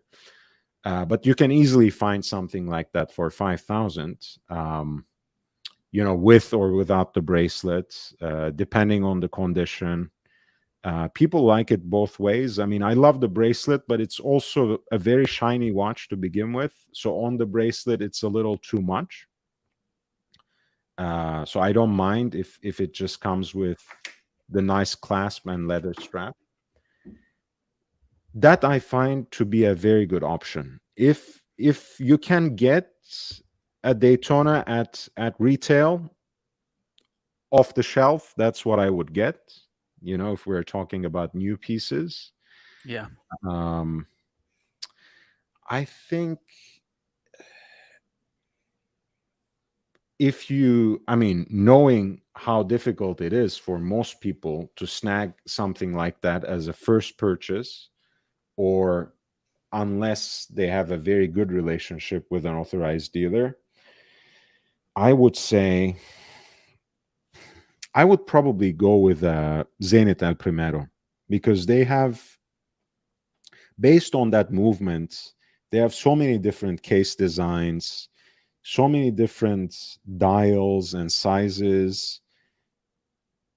Pardon me, you are most certain to find a Zenit El Primero to your liking that won't necessarily break the bank. But we are still talking about watches that, in the secondary markets, are already up there at 6, 7, 8, and go up to 10, 12, and a little more when they're new. Yeah. I don't know the price list off the back of my hand, but I think Zenit provides the heritage, provides good value. I bet those are hard to sell. Those Zeniths. I've never tried to sell one because I've never owned one. But yeah, I just bet they're really, really hard to sell. I mean, you can't get out of it because I mean, you buy a watch and you're like, yeah, I'm going to keep it forever. And then you just end up selling it later because you want something else and you want to upgrade or you want to consolidate. I mean, I know that's how most people operate, but I've never done that, so it's hard to relate for me sometimes. But I completely understand you. Of course, if that's a concern for you, I would, I would say in that case, again, we have to talk about it in terms of budgets, right? If you have a budget up to $5,000, I would go with Breguet Type 20 Aéronaval on the secondary market. If you have up to 10,000, I would go with a Zenit El Primero to your liking on the secondary market. Because when you buy it on the secondary market, in a way, Aiden, that loss you are talking about, that value depreciation, is already eaten by someone else. So when you do move it on, if you have to, if you need to, if you want to down the line, you lose much less, right? That sort of value depreciation matters if you walk into the boutique, you don't negotiate, you don't ask for a discount, you buy at full price. And then, of course, if you eat that loss, it might hurt. But I think on the secondary market still, that's good value. We can go to some of my early shows. I literally did a whole thing about best chronograph at $5,000, $10,000, 15, 25. But I have also kind of changed my mind about a few things since then. But if I had, rather than 5 or 10,000, which is what we talked about so far, let's say 15,000, and I know, let's say I can't get a Daytona 116-500 LN from an authorized dealer, right? That's not easy I anyway. think anyone would get a Daytona. Like if you get a Daytona at retail, anyone's going to get one. If it's really worth like quite a bit more, where you can just go ahead and flip it real quick and then make cash. So even if you don't like the watch, I don't do that. I don't condone that. So I'm not gonna, offer that as a recourse, anyways. But yeah. anyway, so I mean that is I flip. I mean, I don't do it all the time, By all or means. but if I see something, like where I could flip it and there's like huge gains on the table, it's like, okay, well, why not? Sure. But I mean, I Sure. really wouldn't recommend just anyone do that. Some people aren't very good. They don't know how to sell. They don't understand the fees involved. They don't understand. Maybe you will have to wait 7 months to be able to sell a piece because it's just going to take time, or so there's always some type of risk. But as far as Zenith goes, I feel like that's a brand for like if you have a Zenith El Primero, you are a true watch enthusiast. Because Yeah. if you weren't, you would just try to get maybe something else, or you'd be going after Daytona and get some hype piece and pay over retail or something like that. Honestly, if you have $15,000 and we are still talking used, you can already dip your toes into some deals in like two-tone Daytonas. I have I mean I'll show you here, for example, a 16523, right? That's right above 15. Um full full set basically. JB says hi, by the way. What up, Aiden? Um See, here's this piece, for example. It's you know, box papers, everything. It's seems a little over polished, even from the pictures. So you have to admit that. Maybe not polished to bits, but surely has seen some enthusiastic hands. But it's a cool watch. I know a lot of people don't like two-tone. I know some people have never gotten over their prejudice for any sort of precious metal on the Daytona, because at some point in time it was associated with almost exclusively women. I don't mind those associations myself. I'm confident in my masculinity. But here's a piece that's right under 17,000. Box papers, um, relatively clean. Not the best example I've seen, but certainly wearable. And you can, I mean, this is also a real enthusiast, right? Because again, even though it's a Daytona, it's not a Daytona that everyone would go after, and it's certainly not the kind of Daytona that you would flip. And if you can go for 2025 and you are still looking for Daytonas, then you have a lot more options, right? The 116,520 at 25, even 16520. So the Zenith movement, Rolex caliber 4030 in stainless steel. You can find some deals for that as well, already in mid 20s. For 15,000, I think there are other options. Let me see what else I had in mind. I was just going to show you something before we got into this. Yeah. Yeah, I love those non-ceramic Daytonas. I think they look amazing. Exactly. I mean, that's these are interesting for under 15,000. The Polaris chronograph with or without the world time. I like those. Right, without the world time, they're under 10 anyways. This is the blue dial version for less than 8. This is a 42. The world time is 44. So tread with care. This is a cool watch. I don't understand the pictures necessarily. I think it's just an honest seller that's trying to show the nicks and that kind of stuff, rather than the aesthetics of the watch. But this is what you have. And then you have the world time version, which is very cool but quite oversized. And that's, 12, 12 and a half, maybe 14.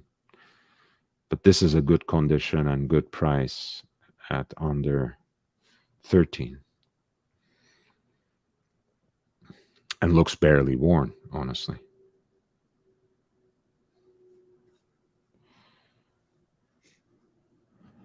So there's a lot out there. I mean, we haven't even gotten into um, like a lot of different vintage stuff. Hoya, Breitling.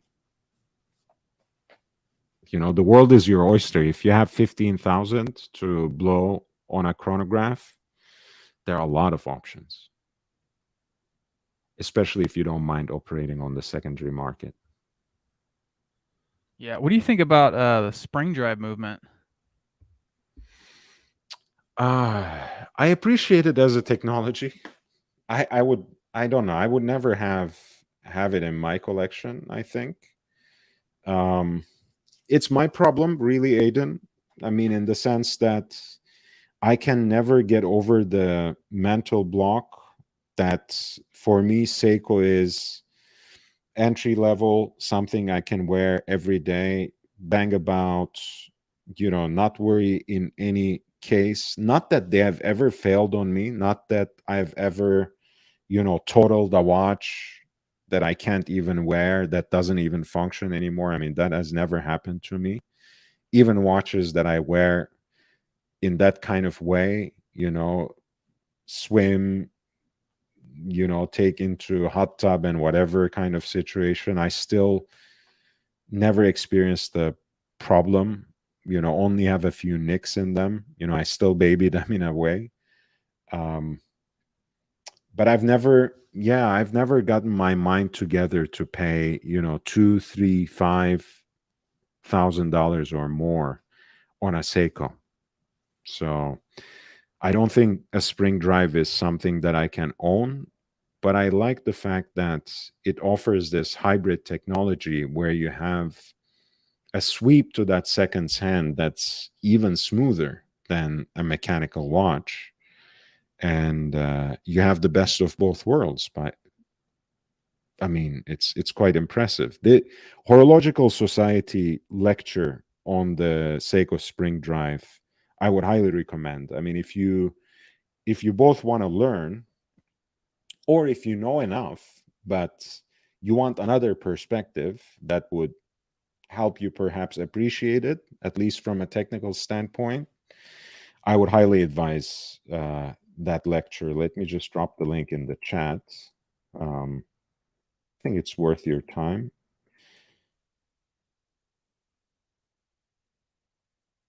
Let me see. Spring.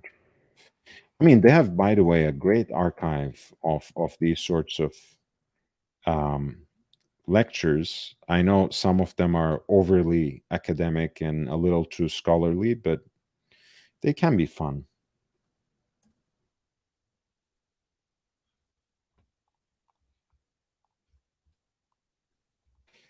Yeah, I don't know. Again, for me, it's an issue of having options, right? When you know a little too much, you can sometimes get confused and get ahead of yourself when you're making certain decisions.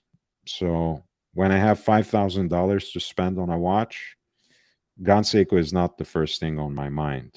And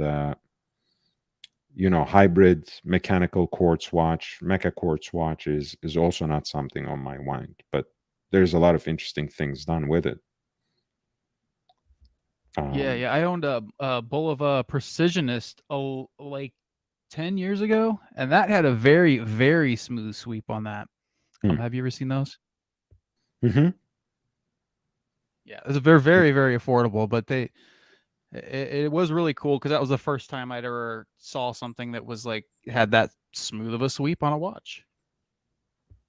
Yeah, those are nice. I mean, look, the I appreciate, for example, Furlan or Furlan Marri, their Mecha Quartz chronographs mainly, which kind of follow the lines of design they inherit from that first generation of waterproof Patek Philippe chronographs, 1463, the so-called Tasti Tondi pieces, the round pusher chronographs that had cases made by Francois Borgel. So they have that design, and to remain at that affordable level, which is like 555 Swiss francs, they have a Mecha Quartz chronograph movement in them. These are pretty cool watches. I actually appreciate the design aesthetic, appreciate the movement that is in them, because it targets a very specific price point and a very helpful one. And they're cool looking watches.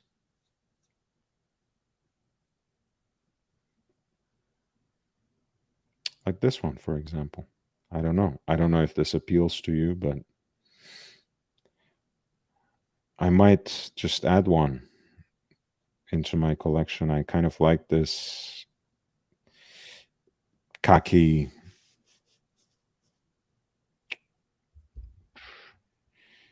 What's the price? 555 Swiss francs. So,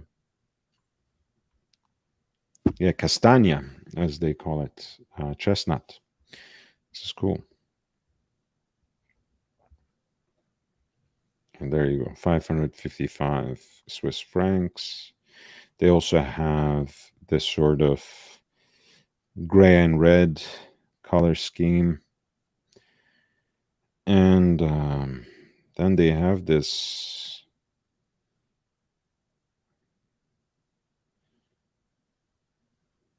it's more, I guess it's still a chronograph, kind of a doctor's watch, because it's like a pulsometer and a running seconds at 9 o'clock. So it still has a chronograph seconds hand, but not a minute counter or an hour counter either. Yeah, the issue with like getting watches that are that kind of price, when you already have luxury watches, it's kind of like, oh man, and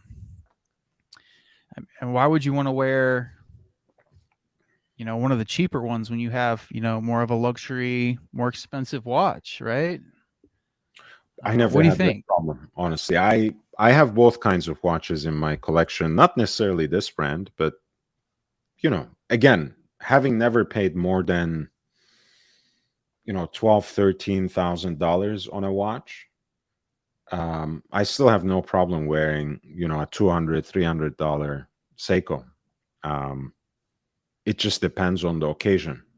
Sometimes even if you want to kind of pull a tongue-in-cheek kind of move and wear something that is in fact very ostentatiously cheap, you can do that too. But I've seen a lot of collectors actually wear this Furlan Marri watches because they wouldn't wear their 1463 just on a random watch gathering or on an outing in an urban setting, right? Because sometimes you just don't want to wear a 6-digit watch.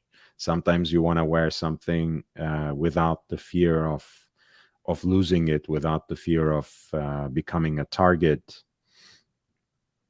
without the fear of being robbed. So there's always, I'm not really worried about it. If I got something on my wrist, I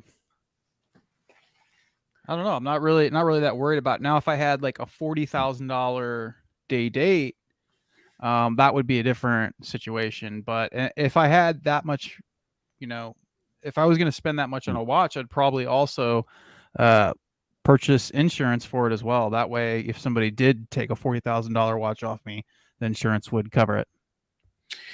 Yeah, I mean, look, Aiden, I think this is exactly what a young guy would say. I also don't worry too much about being robbed, even when I wear watches that are worth, you know, in the five digits, etc., and are recognizable, you know, as Rolex and whatever. Um, but the problem is sometimes you just don't want to put yourself in danger, right? It's not only about losing the watch, but you know, maybe you don't want to be if you are going around with your family, for example. Let's say you have children. Let's say you are walking around with your wife or your girlfriend, and someone actually tries to take your watch, right? Whether you surrender it or not, that's a situation you would probably want to avoid, right? For all sorts of reasons. Let's say minimally for the possible trauma you or your loved ones can incur. So that, I mean, again, it doesn't have to be this dramatic, but there are um, certainly occasions where even people who are not worried and even people who can replace their watches through insurance or otherwise prefer wearing simpler, cheaper pieces. Um, I would say, in fact, the craziest collectors usually have a few throwaway watches like this, or like, let's say, like cheaper, diminutively sized Patek dress watches, you know, like 32 millimeter pieces that they wear that no one would look twice at unless there's someone, you know, who cares about watches deeply. So it can attract the good kind of attention, but not the bad kind. And there are these kinds of things, these kinds of watches that can, you know, give that signal to the enthusiast, and that can be a conversation piece without exposing you to any kind of threat. So I understand what you mean, you know. At the end of the day, these are material objects, they can always be replaced. In 99% of the cases, it's not worth it, you know, it's not worth risking your life for. I think I have one piece that, you know, you would literally have to pry it from my cold dead hands. Um, but otherwise, I would probably not care. You know, I would rather give the watch and walk away with my life and without risking people who are around me. More importantly, because I can be stupid on my own behalf, and you know, whatever, you know, my life is my life. But sometimes you don't want to risk it for people around you. Sometimes you want to protect the people around you rather than yourself necessarily. So a lot of interesting scenarios that can pertain there. Yeah, I just don't worry about it. I think a lot of people don't even notice like a lot of watches. They don't understand unless you have like some super hype Rolex, and even then you're probably good. I mean, people just don't pay attention to even their surroundings. So people just don't care about watches. Your average person.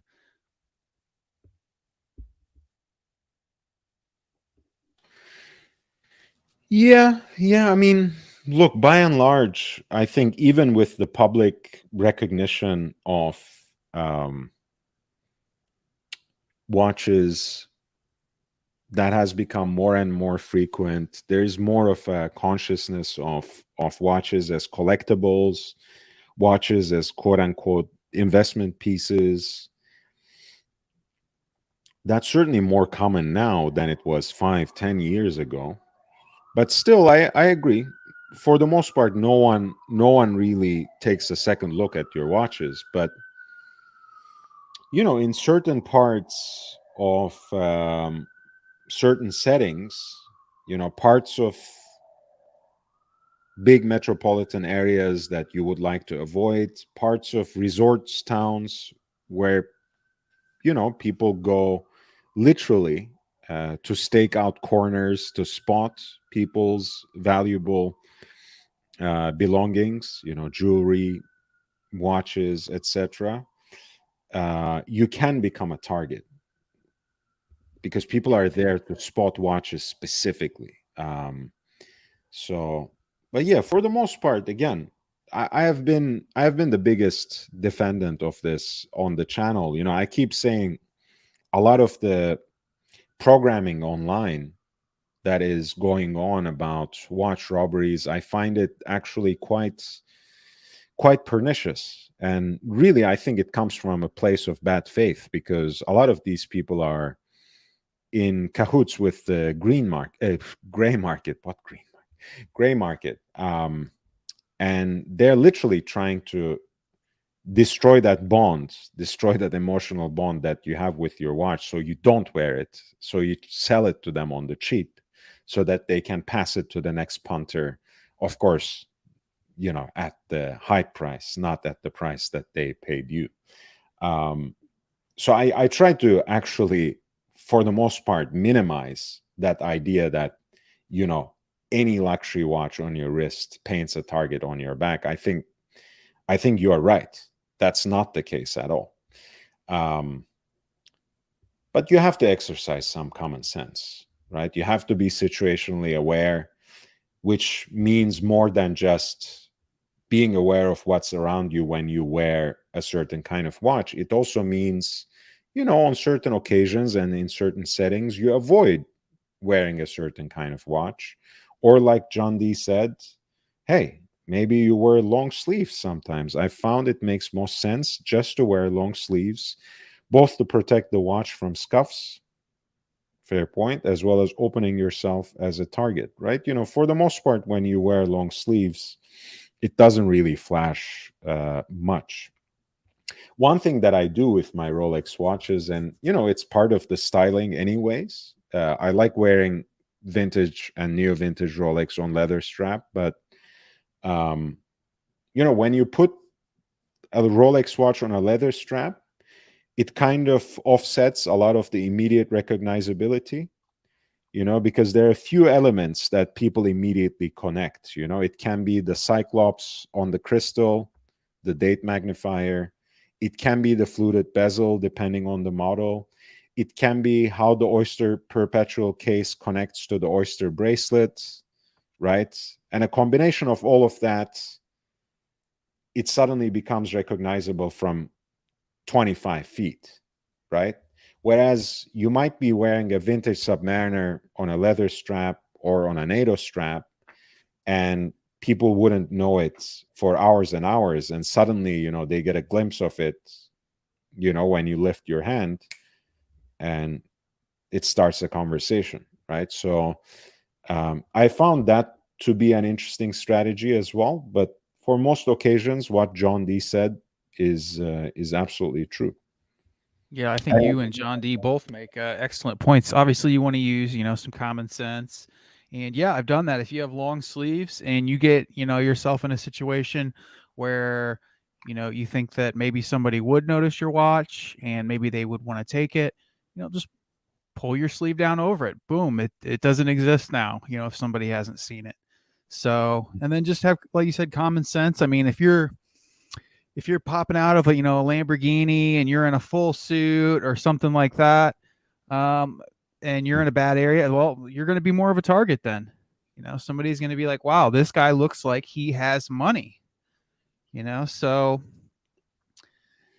that could be an advantage to even having like a more simple car like a Corolla, or try to blend in, or just wearing regular clothes where people aren't really going to notice. But I don't really worry about those things very much anyway, unless I was in a really bad area. So I just enjoy my watches and just wear them. And the odds are you're probably more likely to get hit by a car than get your watch stolen and stuff like that. So there's all kinds of other things that you should be worrying about first, if you're really worried about safety over that. Honestly, I mean, again, I never go to the lengths of blaming the victim in any sort of situation, right? But you have to realize that some of this intensified attention to to luxury watches does come from the flex culture that has placed hype watches at its center. So there are situations where people are just so blatant in wearing certain kinds of designer clothes that are immediately identifiable, in brand names and the kind of hype watches that you can spot from a mile away. And when you have that entire look, of course it's a different kind of situation. But like you said, I think most wealthy people anyways don't are not really interested in showing off their wealth, Yeah. Especially right? the So super, super high, wealthy people. They just want to dress normally and just try and blend in as much as possible. Like they don't even, a lot of them don't even want watches. I mean, if you look at like Jeff Bezos or Elon Musk, yeah, some of I the mean, richest people. those people don't know how to enjoy life anyway, so I'm not gonna go there. But Hey, Jeff but Bezos got a big yacht, got a mega yacht, not the regular yacht, the mega. Man, I'm sure he's enjoying life. honestly, I mean, I wouldn't, I don't know, I never cared about yachts. I mean, I would love to have a Carlo Riva myself, but If that I had the money for a mega yacht, I mean, come on, why not? It's I just don't know. I would probably invest more in my watch collection than a yacht, quite honestly. But what I mean is just this. At the end of the day, look, I mean, if you live a certain kind of lifestyle, you kind of have to go with it, right? You can't be street in every way, and not walk around with a security detail or with some kind of self protection, if you know what I mean, right? If you have chains around your neck, um, you have to also have an entourage, or you have to make sure that you're not lacking when you're in certain parts of the city. um and if you're not into that, if you don't want to show off at that level, and most people should avoid that situation, you just blend in, like you said. You just dress like everyone else, put on a hoodie with some long sleeves, and another jacket if you like, uh, and just stop worrying and enjoy your watch. I mean, for the most part, I think we're fine. Jake Brooks says a lot of unchecked boxes from what you say, Aiden. I don't exactly know what that means, but all elaborate, right. Jake. I I'll don't. I check the don't know. boxes later. Gone dog. Hey man, you're awake already. I wear Zenith Daytona on a sailcloth strap, and no one There you go. There you go. I Ooh, mean, beautiful. I, that sounds sexy as well, but also, kind of speaks to the point I was saying there. I mean, look, that is the kind of configuration that the right people will notice, and it would be a nice conversation. And most people would not even realize that's a Daytona. Maybe they will think it's a fake. That could be one way. Mike David says from New Zealand, I love watch spotting. I do notice some people tense up when they realize I've spotted their wrist. Um, yeah, I just avoided actually mentioning, usually when I'm out and about, and if I feel like I already have a conversation with people, I can, say these things. If I know them, if I've seen them a couple of times in the same place and we already have a conversation going, I don't mind even, noticing their watch and making a comment about it. But even then, certain people will just say things like, yeah, it's a fake. uh you know I Yeah. so it's people don't usually like even talking about their watches for the most part, unless they are, like us. um unless they are nerds about it, unless they like geeking out about it. Yeah. Have you ever stunned anyone with your watch? Like, because you have like steel stunner, they call them that. Have you ever just stunned, like, oh, it's working, it's stunning them, it's stunning. Yeah, I think so. But I mean, like, it sounds a little vain to say that. But I think usually that's the kind of watch that I like, in the sense that look, that's Archie's phrase, right? Steel stunner. But I think the charm of that phrase is that stainless steel sports watches in general are not the kinds of watches, at least not until the last 5 years, that really hit someone in that way, that are really striking, that are really eye-catching, right? It's just the latest fad, Yeah.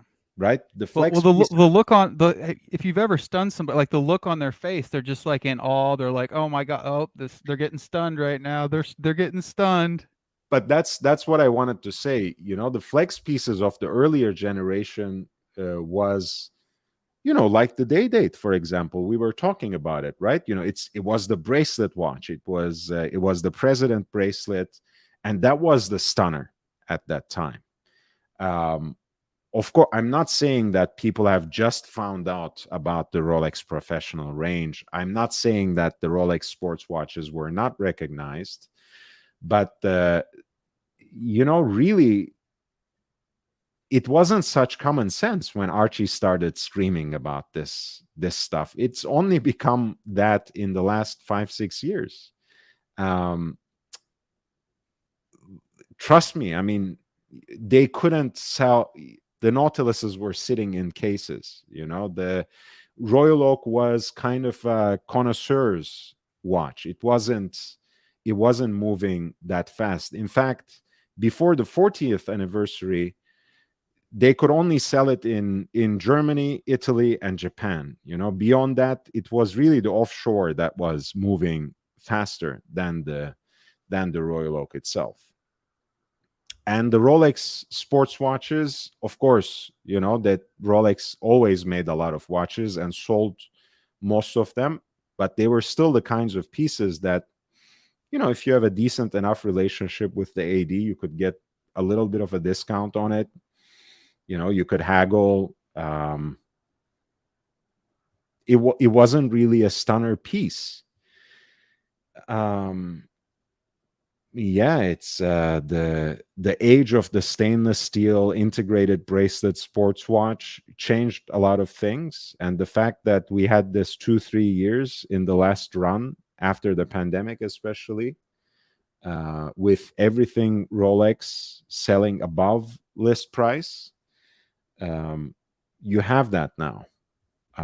But certainly the internet as a platform, I think, allowed some of that to happen too, because again, people recognize these things much more readily, and even if they don't know exactly what it is, they might start like, oh, that is that a vintage Submariner, right? People start knowing these things even if they are not really watch people like us. Yeah.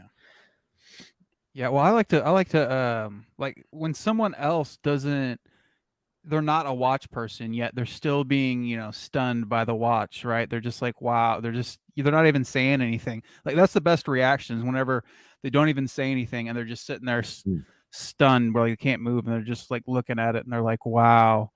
Wow. mm. And you're like, yeah, Stunville, population 1. There we go. It's doing its job. Yeah, I mean, look, that's interesting, because that can be something to talk about. But I feel when it comes to non-watch people,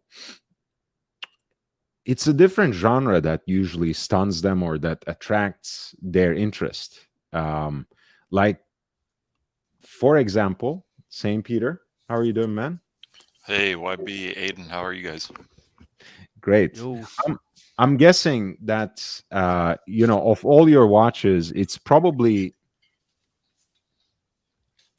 either, yeah, probably, or Tank Américain that attracts most non-watch people, right?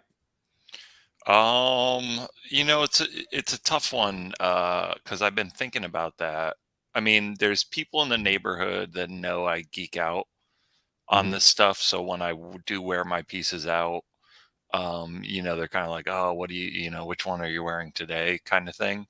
Hmm. And it's mainly because Like I created my own hype, you know, like just in some conversation with someone Right. just about, oh, the market and whether it's home prices or the price of contemporary art or any of this stuff, you know, Yeah. like I'm dealing with like trying to find a new home right now. And you know, the scene in New York is insane. Like the rental market in New York is absolutely insane. I've Ooh, been yeah. I've been very, very fortunate to, for the past 10 years of being a renter in New York City, I have been in apartments that are below what the market rate is. So now that it's like I need to find a new place, I mean, I'm talking like I'm catching up with 10 years of just insane inflation of Ooh. Mm, on top of like all the other economic inflation stuff that's happening right now. So like I, yeah. you know, How's that going? I mean, I know well, you told me. I'm considering moving out to the burbs, man. You know, because like I got pre-approved. I had two different lenders pre-approve me for mortgages. So it's Mm, like I can either have a house near my family and my adorable niece and nephew, like mm, Shoreline, Connecticut, for the exact same price as a fucking tiny ass studio in fuck off Brooklyn. Like that's like literally the option that's in mm. front of me right now. So, you know, it's if I'm next to the Metro North, I Metro could, North. I was gonna say, yeah, right. Metro North is cool. If I'm on the Metro North, you know, and I'm from New Haven County originally, so like that's the area where I've been kind of shopping around. You know, Better pizza, better good pizza, good pizza, very good better pizza. That it's better definitely pizza. better. It's definitely better.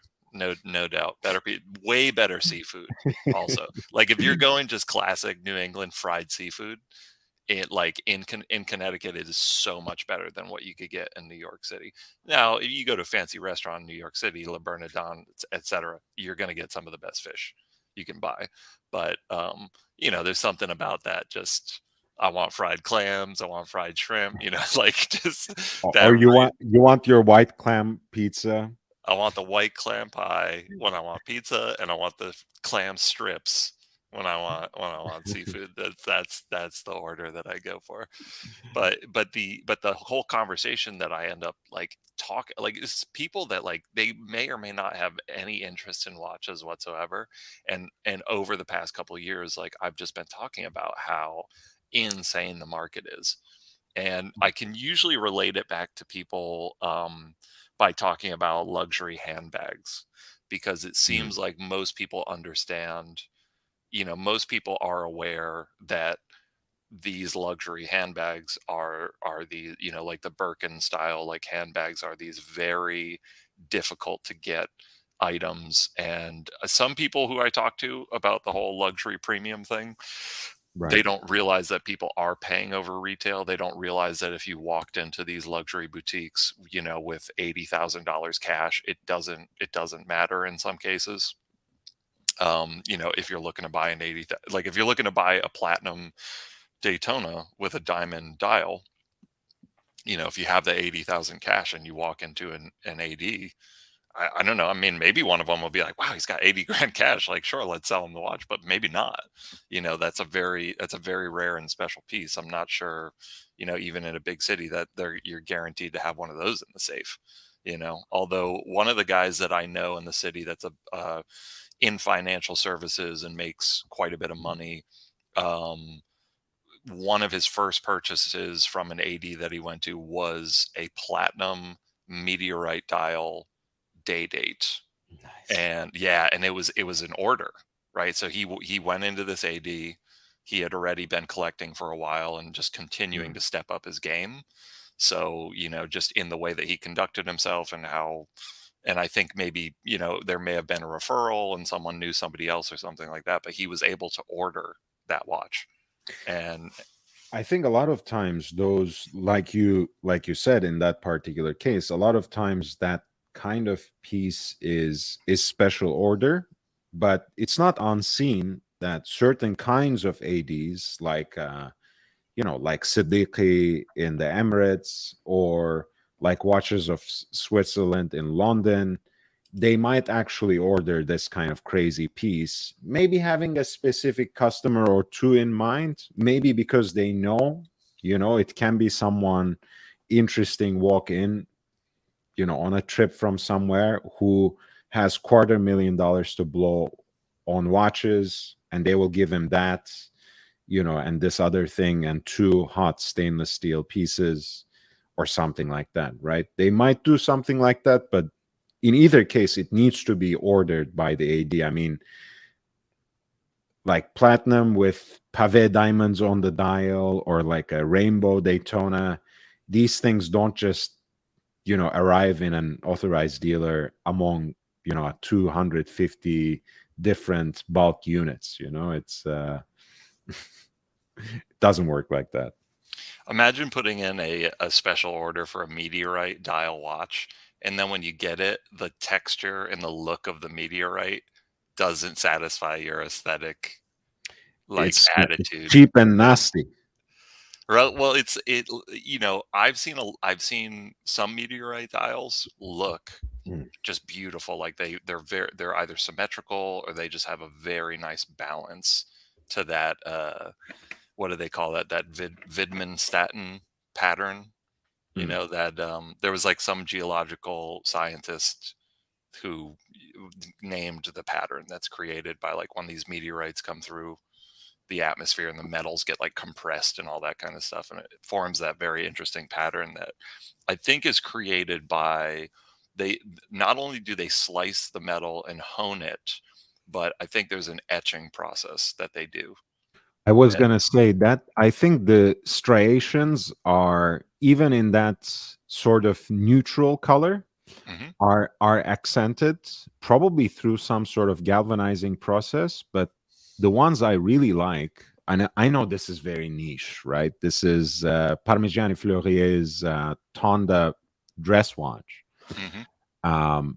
And they have kind of released a lot of these meteorite dial versions over the years. This is a titanium version with a galvanized blue finish.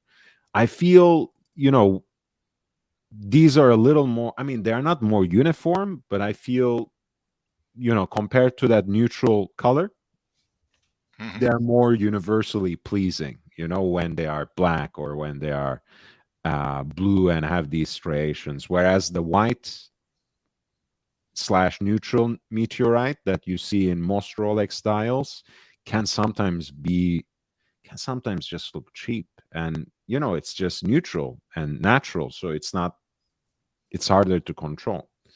Yeah, I think I could see an argument for this being actually a more refined finish, because it's like you take the base metal and then you do an additional processing to it. I think this is absolutely one of those watches that you could wear and like no one's gonna know or care what it is, Right. especially because it's white metal. I mean, like who's like a spotter who's looking to like obviously potentially rob someone of their Submariner or Datejust or Day Date. Like And who in that category is gonna know what this is?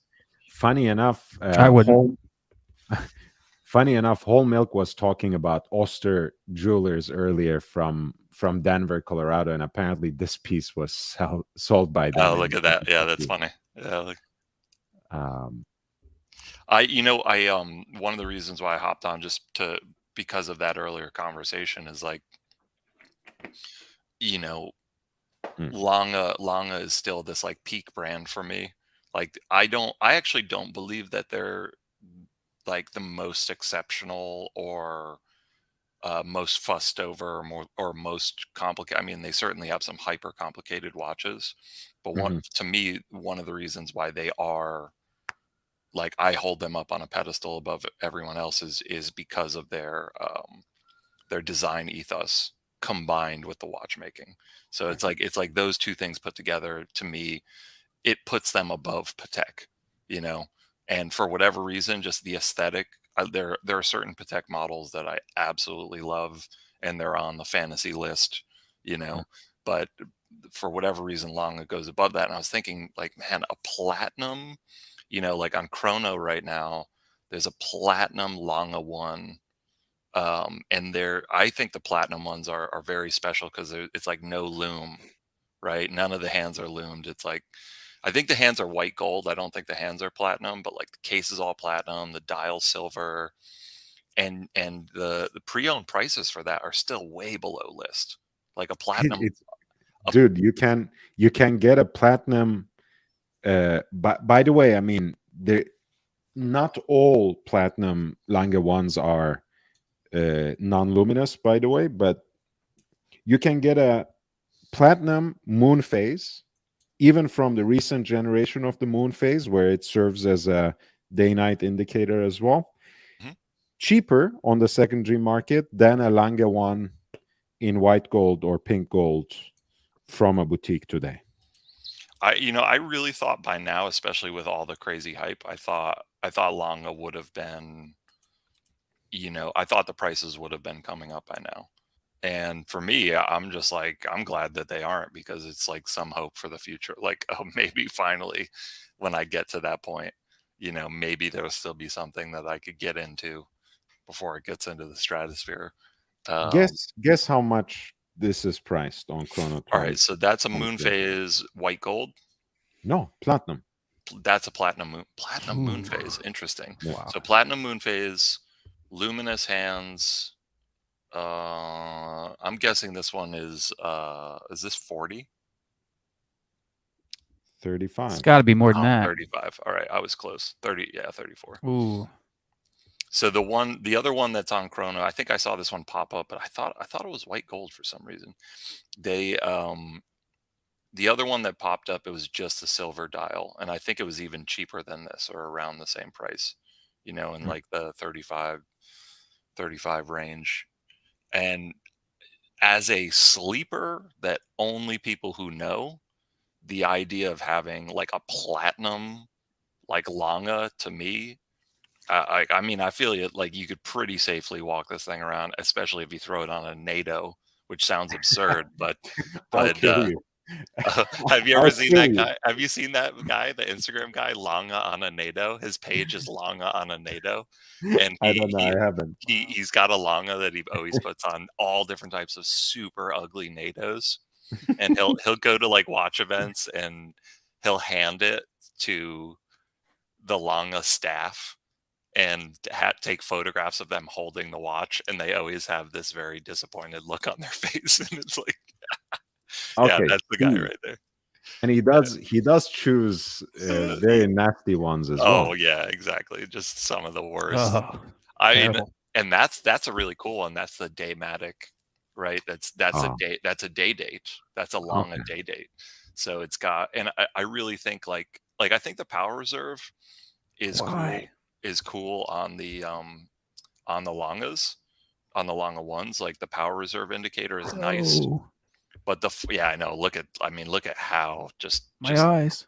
And I mean, to be fair, again, dude, rock those tights and whatever, but at least don't skip the leg day. Like, don't do the sausage shit to me. Like, if as a man you want to wear these kinds of tights, work on your legs a little bit. Right. Tone it a America. little bit. Yeah, agreed. I appreciate the sense of humor with the, I mean, especially because he's got the watch, right? And like I mean, it seems like he's got some nice stuff, and I think he does. Oh yeah, look at that. That's funny. He wrote. So, but I love that Daymatic, right? Because that particular reference is it's self-winding, I believe. Yeah, that's the point. Daymatic, yes. Yep. And it's got the day of the week indicator on the side. Mhm. The layout is reversed. It's like bilaterally reversed from the conventional one, but it still has more or less the same layout, just a mirrored version of it. Mhm. And it's just such a practical. I mean, the only thing that it's missing is a month. Like if it somehow indicated the month also, then it would be great.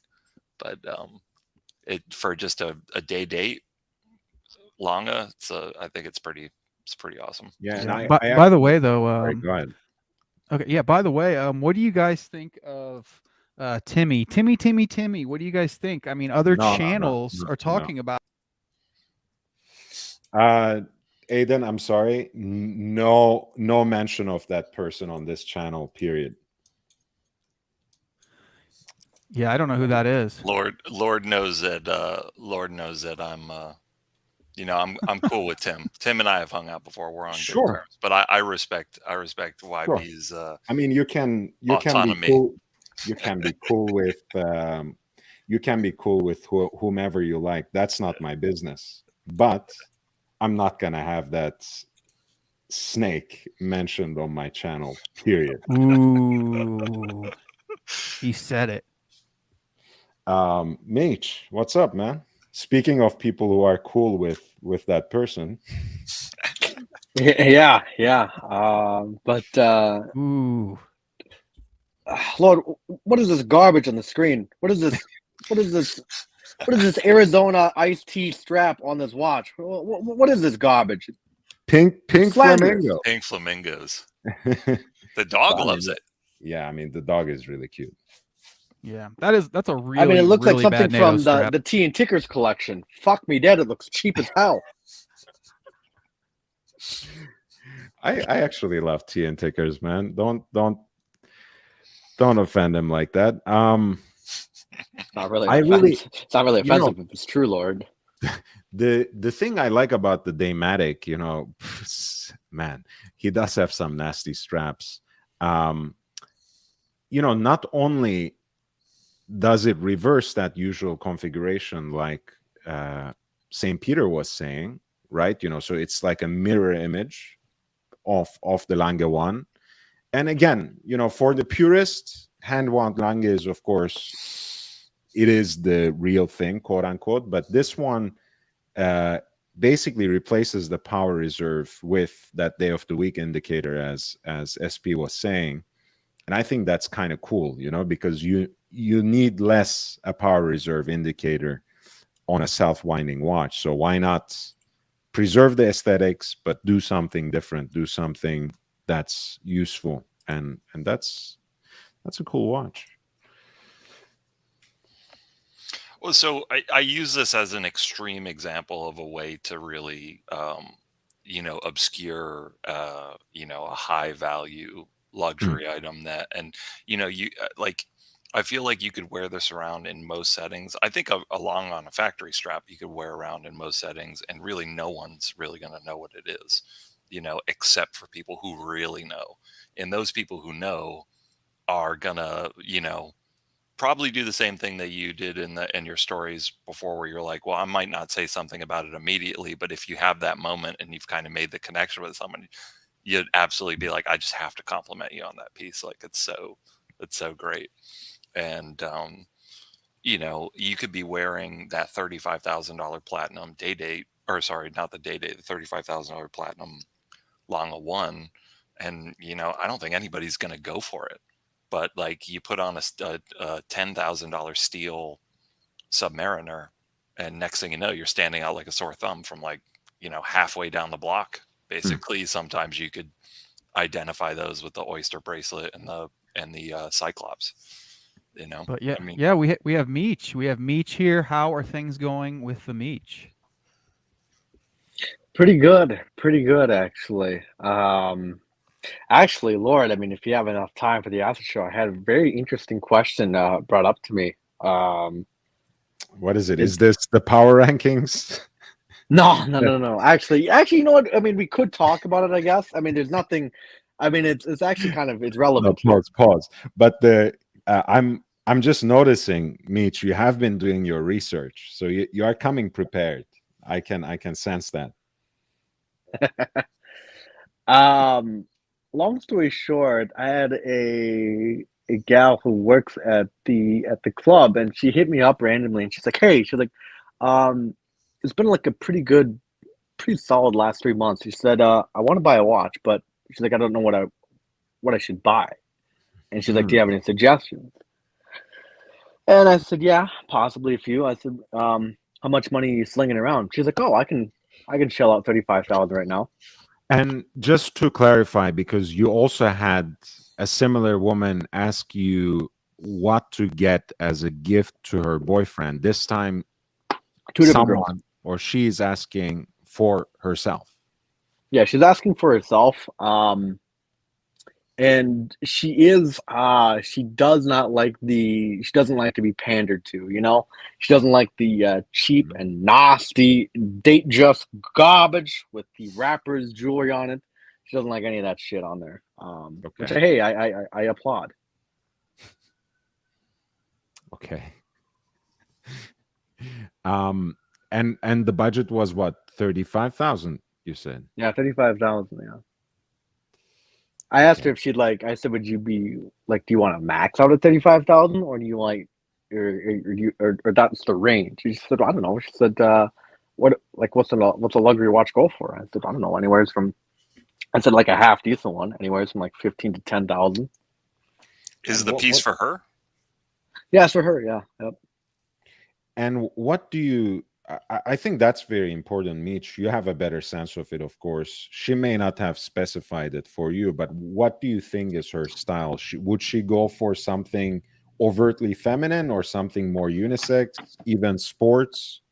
I think based off of, I mean, because I don't know, she's got quite a frame on her, like in a good way, I should say. Believe it or not, probably I think pole dancers probably have a better core than most gymnasts, to be frank. And when she's not on the stage in glamour and high heels, I mean, she's mostly in hoodie and sneakers.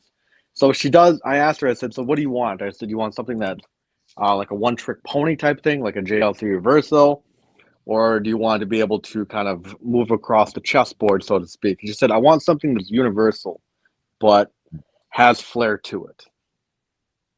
Mm. How about a ladies Patek Philippe annual calendar, 4936G, diamond set bezel, and mother of pearl Mm. dial? Nope, she doesn't. She doesn't want. She doesn't like diamonds. She doesn't want. No diamonds. Nope, nope. She doesn't. She said because I asked her on that, and I brought up a couple date justs with the diamonds on there, and she said no. She's like I don't want. She said no. She said I'm not in my 40s yet. You know.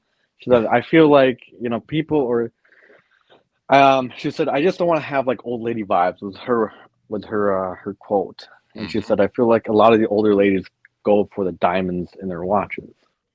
How about just a super classic Calatrava? Like, is she leaning kind of like towards a dressier wash or more like sporty? I think given her lifestyle, because she does wear a fair amount of jewelry while working as well, I feel like she would wear this. Because I kind of asked her, I said, "Would you wear this when at work?" And she said, "I don't know." Um, so I don't know if a Calatrava would be the ideal. Honestly, you said 35, right? Yeah. With the way prices Uh, have been dipping, Daytona, man. yeah, Can't go wrong with I a mean, Panda.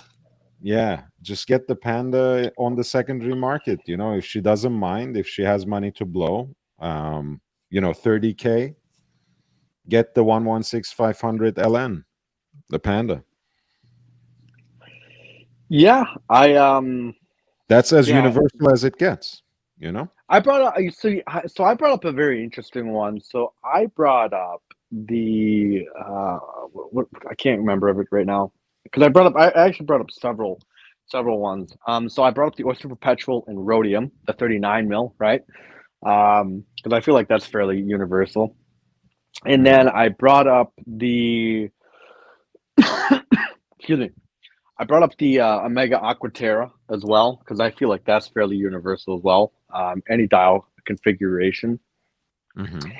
And then I also brought up the Tudor. The Tudor. That's right, guys. The Tudor. The Tudor Black Bay 58. Yes, that's right, guys. A Hunger Buster combo meal deal. Um, and then yes, I did bring up the Submariner as well. Actually, looking at my notes. You could get a solid gold Santos for 35. Yeah, I mean, look, I mean, I think these are all respectable choices, but when you said a working woman who has money to blow, I'm not getting Black Bay 58 vibes really. And same with the OP39 and Aquaterra too. Um, I know it's easy, but I would just say get the Daytona, be done with it. I think it's a beautiful unisex watch. It's as universal as it gets. But I'm just thinking of this though. If she's going to work with it and she cracks it on the bar or on the pole or on the stage or whatever, man, that's an expensive crack, my guy. She's a dancer. Yeah. Nice. I'm thinking the Panther, the Cartier Panther, that like wraps around your wrist multiple times. Like to that type of dancer, to me, that seems like a pretty sick piece. Unless I apologize. Yeah, I brought up Cartier, and she's like, she didn't shoot the idea down, but she's like, it's a bit cliche. It's definitely cliche. I mean, especially for. But funny enough, she's like, because she brought up a couple Gucci watches, and I said, for the love of God, do not buy that garbage. Do not buy that garbage. And then she brought up Louis Vuitton. I said, Louis Vuitton is garbage. It's garbage. People who buy Louis Vuitton can't afford Hermes, and that's why they buy LV. You know Yeah, what? sounds Actually, like she wants a brand recognition. So I think she wants a Rolex. Rolex. Yeah, Get her a Rolex, or tell her to Definitely get a Rolex. Rolex. Don't get her one. Go get her a Rolex. What about I feel like Chanel makes some like pretty sick watches that Rolex fanboys usually never talk about, but like they actually have some pretty cool stuff that has that whole like luxury, like it has that luxury cachet, and it's just interesting, and the kind of thing that like I think a woman might be more prone to want to buy as opposed to like a guy. Like I like the square ones that like they have these cases where the crystal is cut like an emerald. Like really, really cool. Like ceramic materials, precious metals. Right. I know a lot of people, a lot of women are big fans of the Chanel J12. Like, stuff like this, which, it's not an entirely original design, but it's also not something that you can easily find elsewhere either. And yes, it is a fashion watch, but Chanel is also a brand that has been, really building up its cachet and arsenal in terms of horology. I mean, they have a stake in FP Journe. They have their own case maker, which is where this whole ceramic shtick comes from. They can make their own crystals down to that. They have a stake in Kenissi, the movement manufacturer that does movements for Tudor, Breitling, as well as Norqain. So they're getting up there, and they're trying to throw off, and to some extent, again, not among Rolex fanboys, as SP is correctly identified. Even though I'm a proud Rolex fanboy, I can see some value. So am I. I can see some value in the J12, and again, it doesn't have to be all outrageously jewelry-like pieces. Not everything in their watch range is jewelry-like. The black ceramic and the white ceramic are pretty pure and elegant. These can be an interesting option. I don't know what she would think. Maybe she would also, refuse this because it's too predictable, but it's interesting.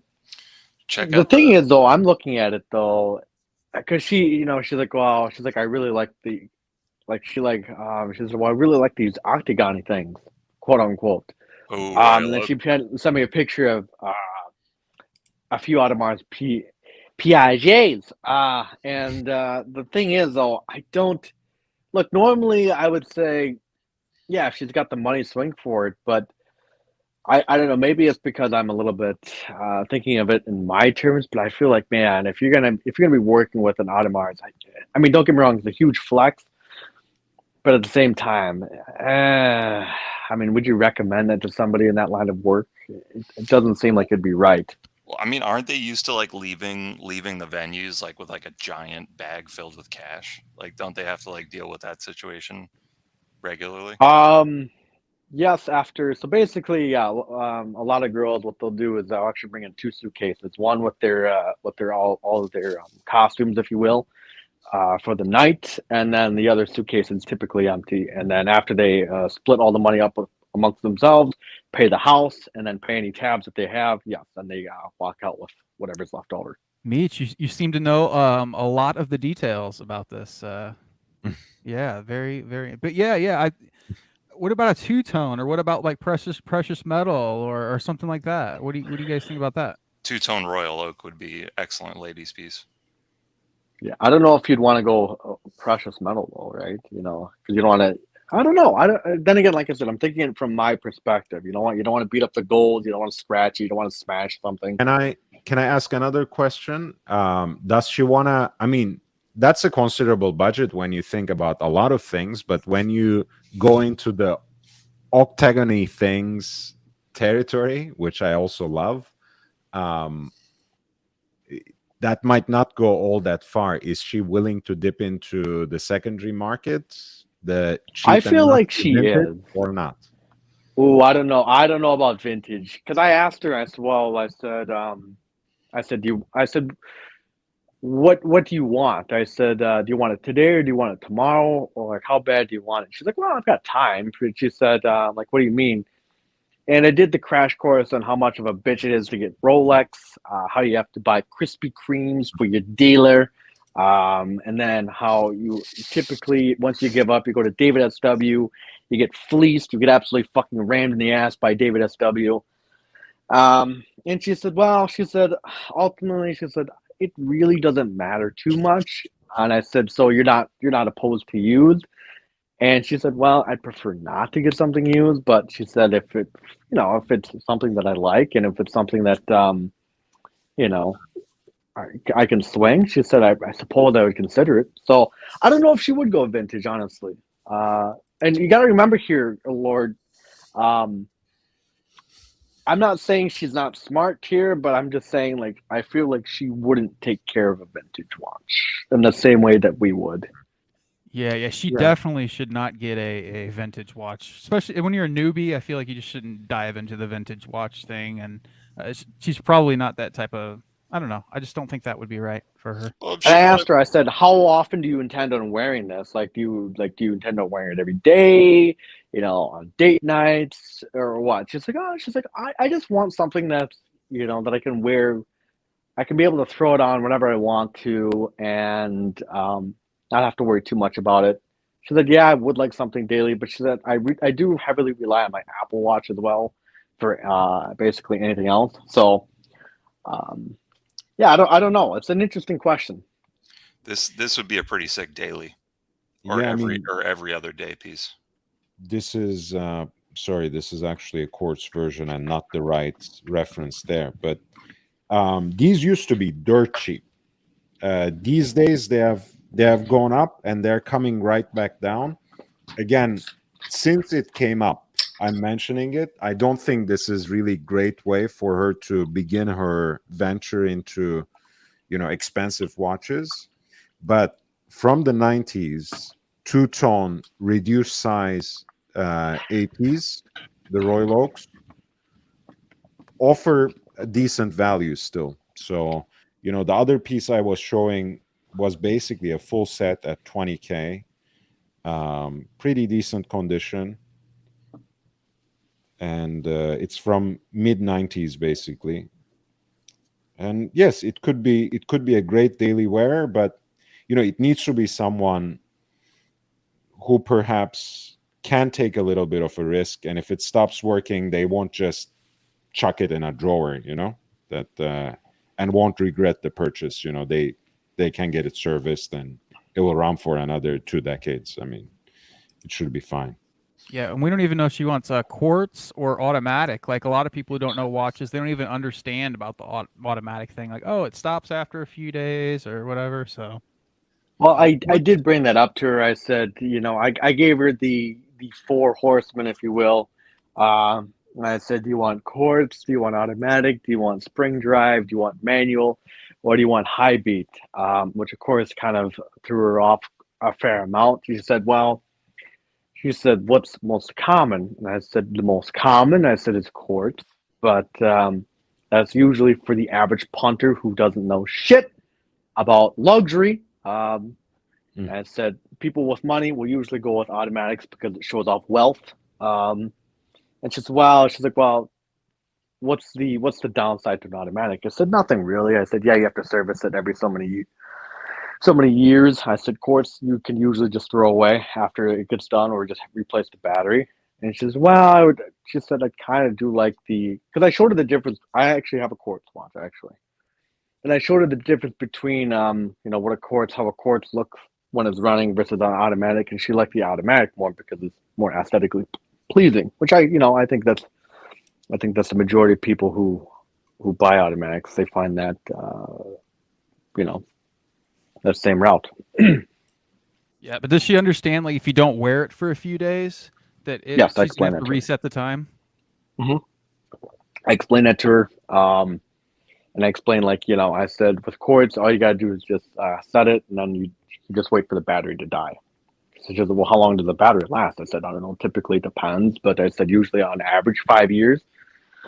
And I said usually the battery can range for anywhere from like I don't know, $50 to maybe $200 at the heaviest. I said doing a service on a Rolex, I said usually is kind of around, I don't know, anywhere from $250 to $500 depending on what you get. And she said, "Oh," she's like, "Okay." I tried This all explaining sounds very the high optimistic, beats. by the way. Huh? Mitch, all of this sounds very optimistic. Most quartz watches don't last for 5 years. And, a lot of times you have to pay more than, even if you don't go with Rolex, you have to probably pay by now more than $500 for servicing a Rolex watch.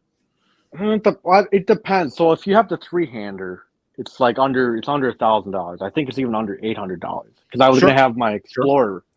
I was gonna have my Explorer get run through here.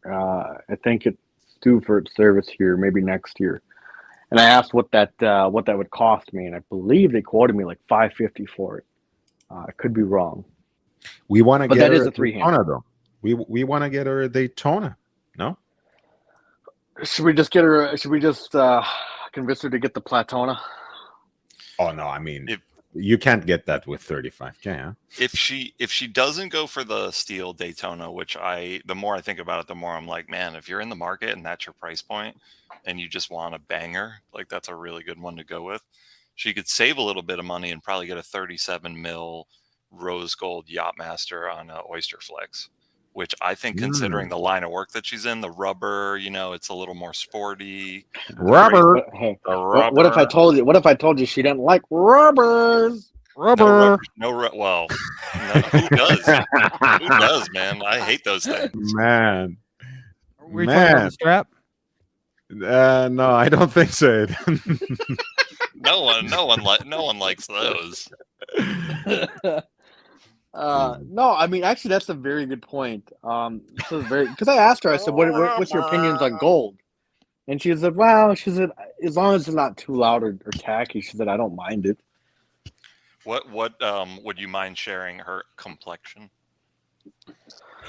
Yeah, sure, I guess. The spank the gates of the spank bank is opening, I feel. Okay. Yes.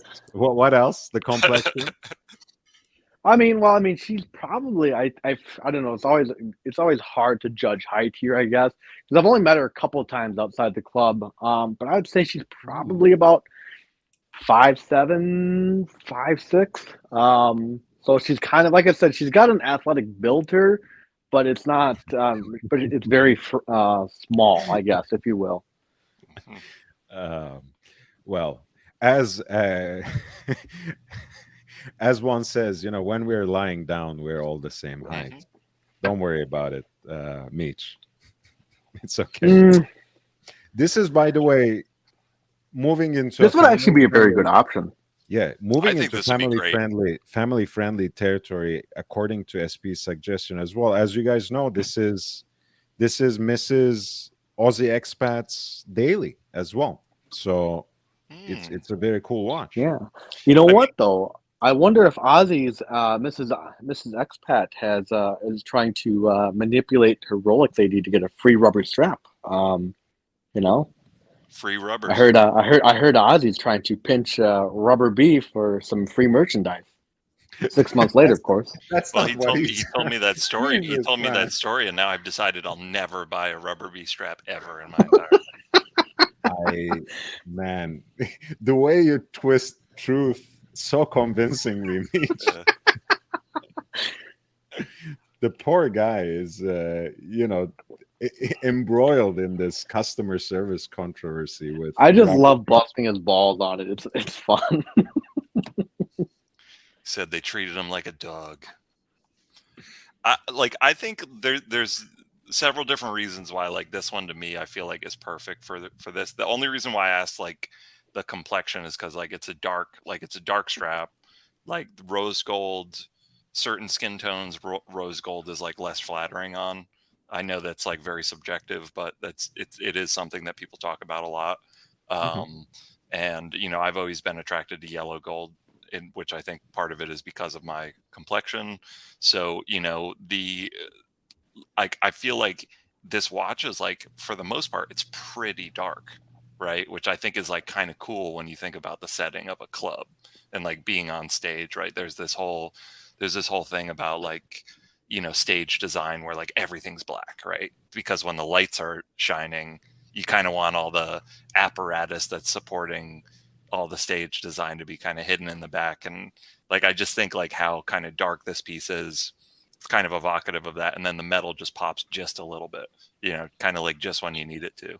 And yeah, I think this would actually be a very interesting pick for outside the club. She's very monotone with her colors. It's very either gray or black or gray or just white. But in the club, it's very vibrant colors. She's damn near like a fucking flamingo. I remember one time, make a long story short, when I first met her, she had this little cowboy or cowgirl, I should say, outfit. And, and I told her, I said, hey, you kind of look like the female version of Macho Man Randy Savage, because like this little outfit had like a whole bunch of streamers on it. oh yeah. Oh, all right. But yeah, wearing like I think a female should have like maybe like 36 millimeter under, like more like a, that's more of a feminine size to me. I don't. Once you get to like 39, 40, it's getting to like man's watch type territory, right? I mean, she does. I mean, most women will actually tell you this in general. Most women, I mean, even I've talked to my my Rolex reps as well, which is mostly female, and most women do not like the female watches anymore. They really like the men's watches. Just like how they like men's pants. For some reason, men's pants have deeper pockets, I guess. Honestly, I've seen some pictures though on female wrists, and it just looks like it's just taking over the wrist, and it looks terrible. So I mean, I think she could pull it off. Honestly, I've seen many male pictures of people wearing watches that take over their wrist, and they should really go for something smaller. But then again, Lord, their watch. By all means, pray tell, Lord, pray tell. No, I'm not. Mitch, who said I'm talking about you wearing a Speedmaster? I didn't say that.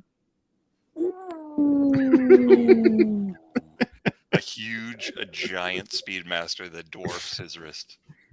It's a flex piece. It needs to be in your face, It's a flex piece. Honestly, I think, again, if you're just blowing money on the secondary market and you don't mind, Panda is great. But this is the kind of piece, Yachtmaster 37 or 40, if she really likes a bigger piece, that she might be able to get through an AD with relative ease at this point in time, because the easiest way of telling that is, look, we were just looking at the page, right? The list price is 25, basically 24/7 plus tax. On the secondary market, it's already there, right? Which means that it's a piece that you should be able to get through an AD as well. And the stock image here of like, or the rendering, whatever it is, is very coppery, very rosy, which is the case with the Ever Rose. Hi, El Professor. How are you?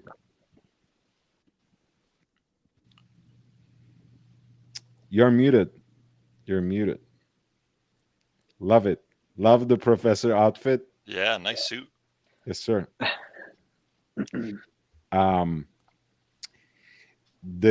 I still can't hear you, Professor, though. But yes, so the Yachtmaster 37, I think, yes, it looks very rosy, very coppery in this picture. And it is, Rolex's alloy is a little bit like that. But actually, you know, when you look at the pictures in this listing, it's exactly how SP was describing it earlier. You know, it's a little more muted than that in real life, although it does have a very rich, rosy glint to it. The only concern I'd have with this, or maybe this is just me overthinking it, the only thing I would be concerned with is that ceramic, the ceramic bezel. Yeah. Because if you crack that, you are fucked. Oh, I'm sure they'll sell you another one for a pretty penny. Yeah. Yeah. But I mean, yeah, no, I should bring this one up to her. I mean, it's waterproof.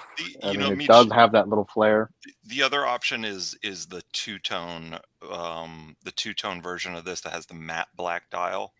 That has a solid rose gold bezel, which will take a hit and not catastrophically fail the same way that ceramic will. Right. I did show her mine, and she wasn't a fan of it. She wasn't a fan of it. She said, I'm not really feeling it. Oh yeah, that's right. You have one of those, right? You got a 40.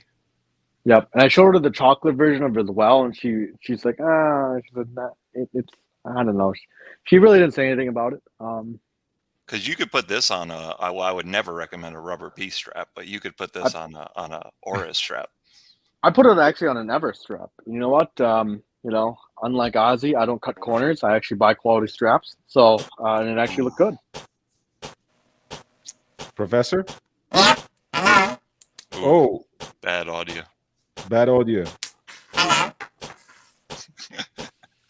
The robots have taken over. The robots have taken over. It's also the background. Yeah, I don't know what's going on. Professor, can you try to go in and out again and see? Because you have this sort of thumping in the background, and also your voice emerges like in this robotic fashion. I think he just needs to, that too, I guess. I was going to say he just needs to reconnect his Bluetooth. I've had that issue before. That's what I'm just saying. I don't know. I thought it was a very interesting thing. I shot her a few examples. I just look at it this way. I think it should be waterproof, maybe in stainless steel, so that way it can actually take a hit. You know, but I also think this is a very good option as well. She said, she's like, well, I'll think about it. And she said, because I did mention a few dealers. I mentioned, of course, you know, I have to cover my end as well. And make sure that she goes to the dealers that I recommend for the kickback on my end. And she said, well, maybe sometime in the next couple of weeks, we should probably meet up and go through and get a feel for watches. Yeah, I think she needs a date just, maybe a date just, maybe two-tone. Who knows? You could get a 36 mil full yellow gold day date with that beautiful emerald green dial. Yeah, she said I like your. She said because she's seen my day date, and she said I like the bracelet on it. She's like, is there any way to actually buy the bracelet separately? And I said, not that I'm aware of. Or I said, I'm sure you can, but it's just not officially licensed product. And I said, I don't know if a day date is probably the greatest thing for you, because I said it's a little bit more complicated. And if you let it die, and if you don't set it properly, you could really fuck shit up. But she used her Apple Watch. Does she even need the watch to be set properly? My guess is she probably wouldn't set it properly. There you go. But hey, in the eventful case that, you know, it's just a very, maybe I'm just looking at it from my viewpoint. Or it's very easy to look at it from our viewpoint, because we know how fucked shit can get up if you don't do things properly. But I just kind of think the simpler for the better. I mean, if she wanted something that I think would look really good on that kind of a dancer's, outfit, I think the longest possible serpenti that you could get, like just the one that wraps the one that wraps around your wrist like 8 times. Like, they sell those, like the Bulgari snake serpenti pieces. Like, I also Professor? think that would be very cool for Yes. her style. Oh, okay. All right. Now we have you. I like. Sorry, I was professing earlier. I know. I like the look. I like the look. You look like a proper professor of economics. Yes, well, I was at a panel with 4 ministers in some other context around the world, because here it's still early in the UK. It's like up with the, I don't know, birds and chickens. So you cut a nice figure. You cut a nice figure. I like the whole contrasting color and cufflinks kind of look. Pretty sharp. Yes, yeah. This is my yes. This how I usually look like, other than when I speak at I lecture at the university, but I don't really lecture. I don't have patience for idiots, so I usually don't really teach. I have supervision, and for PhD students. But other than that,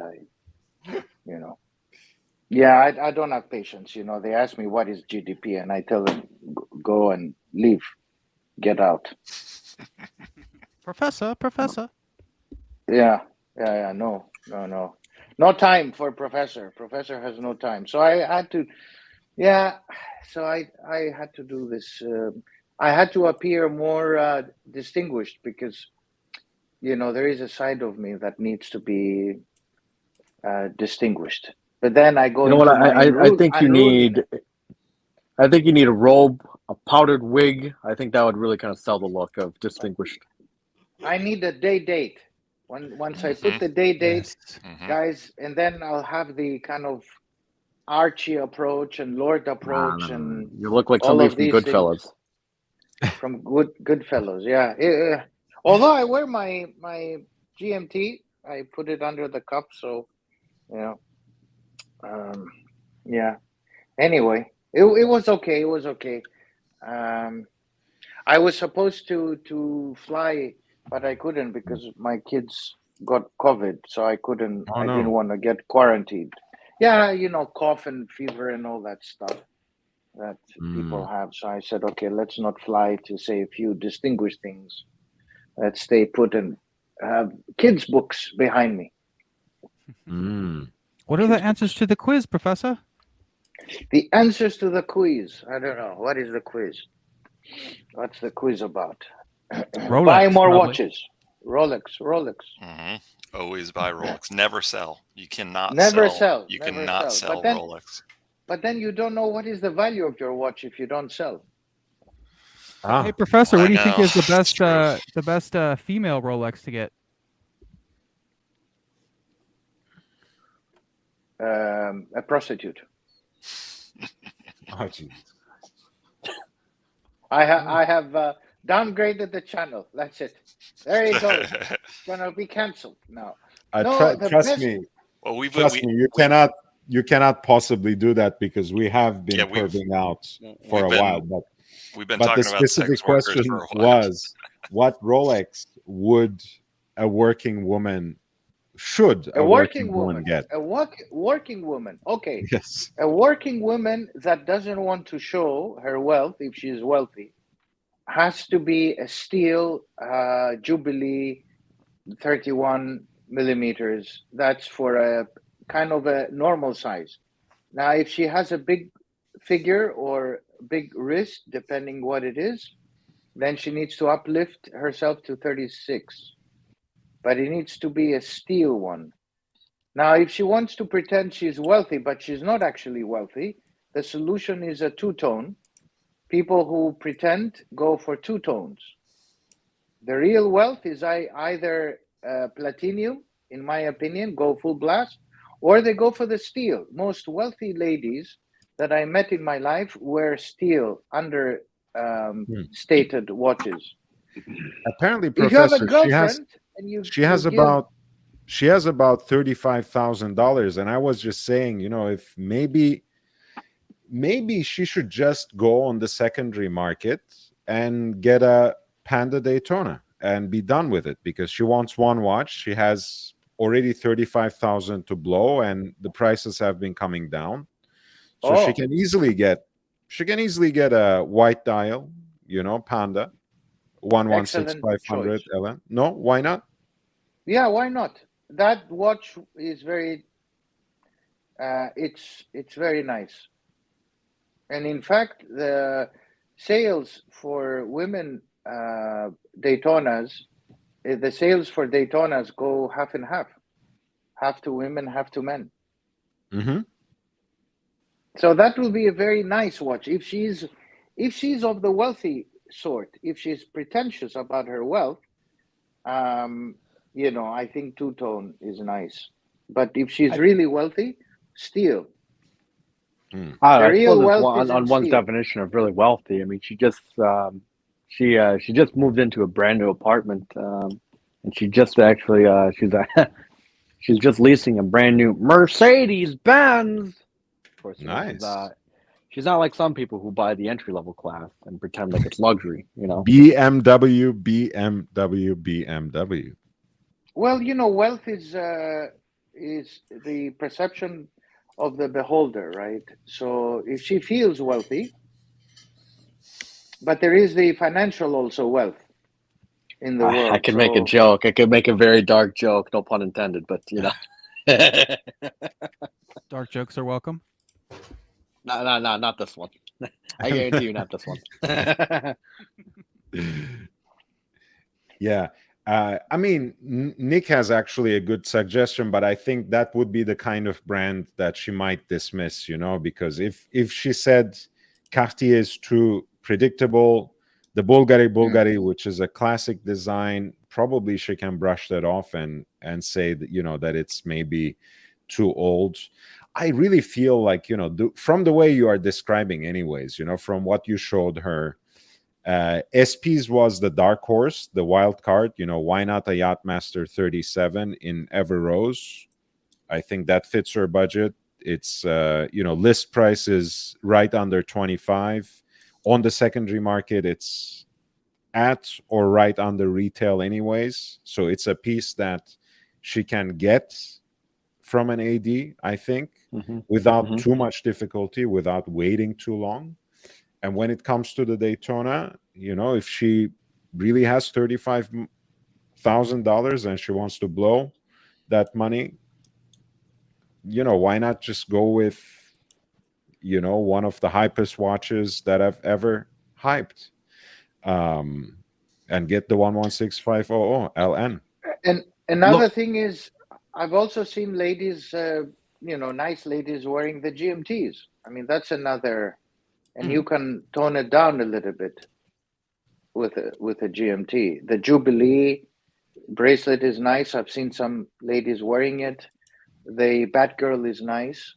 I like that watch on the women as well as on the men. I am more of the preference of the GMT, in fact. Okay. Or if she can get the Pepsi. That's nice, guys. Yeah, no, I sent her a list of the Rolex catalog, and she said she'd go through it, sit down, go through it. But Laura, do you think it'd be morally fucked up if I because she loves the quote unquote octagon-y thingies? Do you think it'd be morally fucked up of me to try and get her to bite down on a Gerard Perigo or a fake Zenith? Yeah. I think you should not. Yeah, that would be terrible. Yeah. No. I mean, look, I think if you're a watch person, you know enough, and whether you are settling or you actually like those watches, by all means, get yourself a Laureato, get yourself a Defy Skyline, whatever it is, be you, be proud, and just, wear it and enjoy it. But for someone who likes the AP and is giving you basically, it's not a carte blanche, but it's 35,000 is a pretty good budget. You don't Yeah. you don't need to go to a GP Laureato for that. I mean, just get a Daytona and be done with it at that point. But Lord, Federico says Gerard Perregaux is even better than AP. Does he actually say that? Oh no, but he does everything but imply it. My God, I mean, but to be fair, Federico's fucking balls deep into those motherfuckers. He bought like 20 of them, and he can't offload them. You, but by the way, I don't think that was a great imitation, but you got the intonation right. You know that the Federico voice was pretty good, actually. Like the way he kind of has this kind of vocal fry kind of thing going on at the end of his expression. That was beautiful. Either way, though, I know he was he's been really promoting him for like the last 3 months here because a lot of people, the gray market dealers, bought a shit ton of them, thinking they were going to be the next AP, and they never were. Wow, what a terrible investment. Prof, since I Love Maldives Yes, mentioned a watch, I found just randomly this beautiful Parmigiani Fleurier tourbillon with look at that rainbow. It's amazing. And the Aventurine dial, 60-second tourbillon. What a watch. Look at that strap. It's fucking red like my mama's bolognese sauce, huh? It's I like like Mr. that, Wonderful. mamas. I like what Mitch said. Mamas. I like that. That's like King Charles. He sounds like King Charles. Mamas. Papas. What do you think about this watch, Professor? It's very nice. Hey, how much is it going for? 120,000. Okay, Bring give me out the the 20. Amex. I'll buy him a watch, and then we give him back the 100. Well, I mean, you can get a pretty cool version of this just for 10,000 with a meteorite dial in galvanized blue, and in titanium, or they also have in that range, some stainless steel and white gold versions for a little more expensive, for a little less with just the black dial. I mean, this used to be their traditional dress watch design, but this is, of course, a very special edition of it. Just thought it was visually stunning. It basically combines a lot of the little tricks of the trade, the beautiful dial, the selection of those gems in that rainbow setting, and the 60-second tourbillon, which, I mean, it's just a cool piece. Of course, who has that kind of money to blow on a tourbillon or on anything really when it comes to watches? But it's interesting because we think of the rainbow and it's always Rolex as it comes down to, basically, in every single conversation. But other people know how to choose their gems as well. I think Hublot also does the rainbow quite a bit. I'm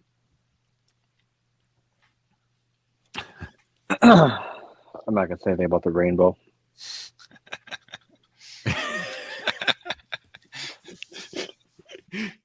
It's okay, Mitch. I'm gonna make sure that no one forces you to taste the rainbow. Lord, I'd prefer you just not word it like that. Highly inappropriate. Lord, I have a question for everyone. I have Yes, a sir. friend Yes, sir. who was offered 3 watches. He can only choose one. I always get these kind of questions from people. It's a bit Let's set a embarrassing. poll. Let's set a poll as well. Yes, please. List, please. And he was offered the Starbucks. He was then offered the Batgirl. And he was offered the Pepsi. Oh, this is an easy one here. No brainer. Pepsi, Yeah. Pepsi. I know most people will say, okay, Pepsi, but if you were to choose between the Batgirl and the Starbucks, what would it be? Investment value wise, market shares, Morningstar market share holders suggest that the Batgirl's discontinuation should probably increase the value of the Batgirl, meaning that investors can actually double down and collect their money more off the watch. The Starbucks right now is, quite frankly, it's really declined lately. Not too many people like them. They peaked already in the market. If we look at the Morningstar share values, so market share values would have the Kermit at a loss in the next 2 to 3 months at probably 3 to 4%, making it not a viable investment for an Honestly, individual stock. I do agree on some level because, look, I mean, I have been saying this quite a bit. I think Sea Dweller 43 is when they got the proportions right, and that was in a way behind the new design of the 41 Submariner range.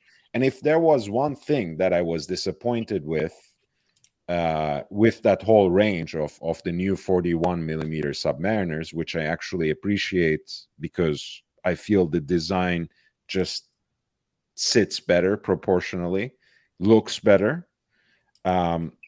It was kind of a downer, that old Starbucks thing. I think it's really a downgrade compared to Hulk.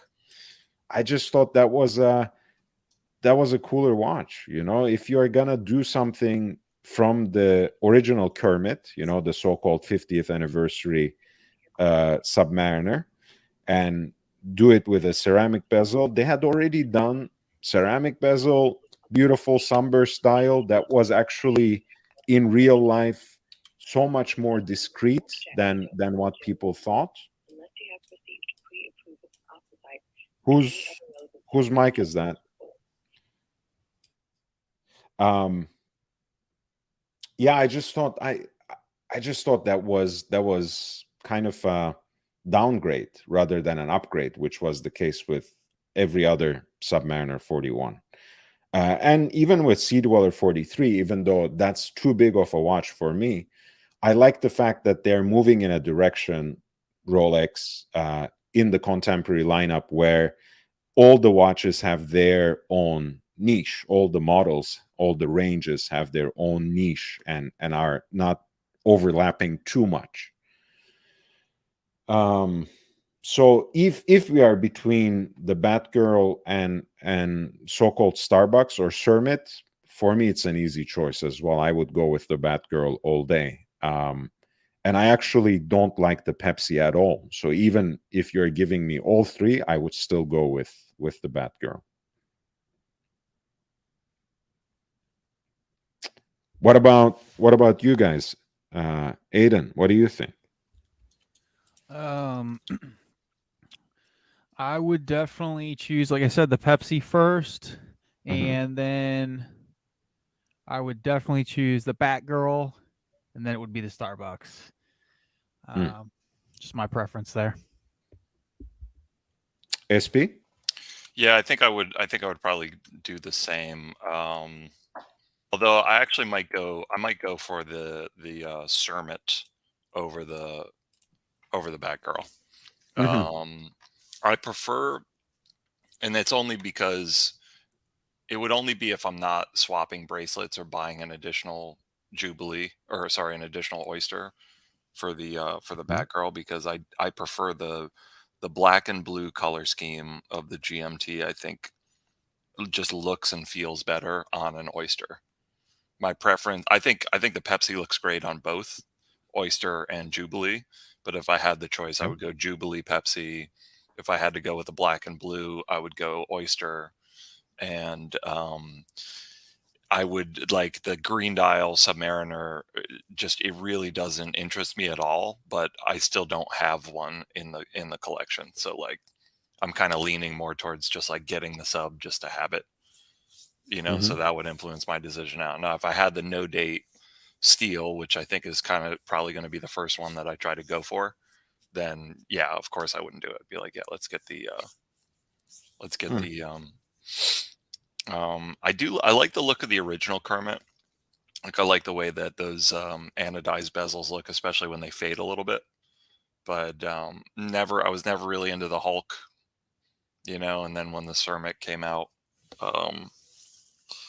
it didn't really speak to me.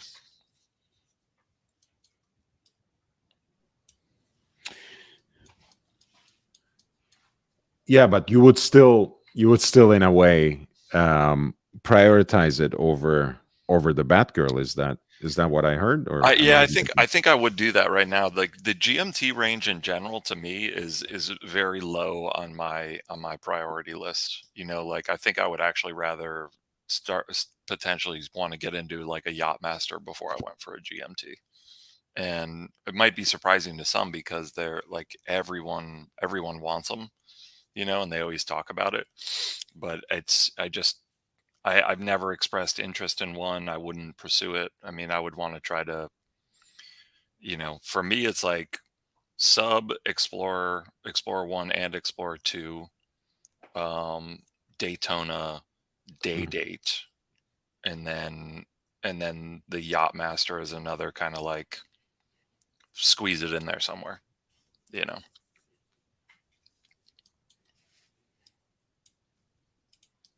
Cool. I mean, look, in a way, for me as a fan of the Submariner, especially in its no date iteration, you know, in its original design, it's hard to admit for me, but in an important sense, in the 21st century, that has already eclipsed.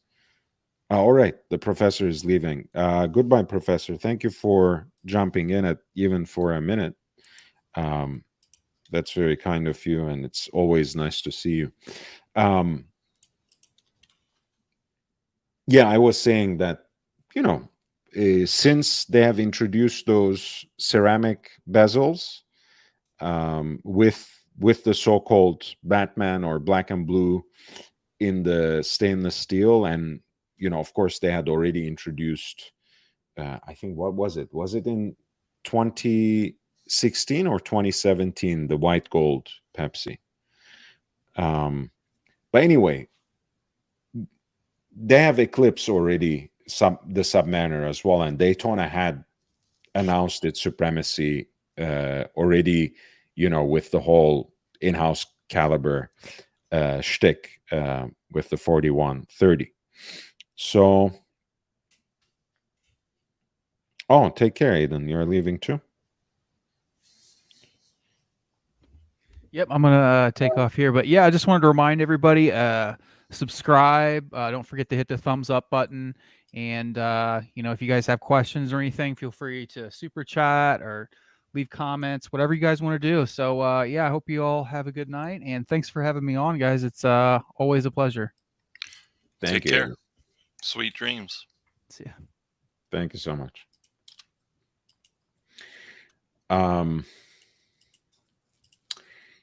Yeah,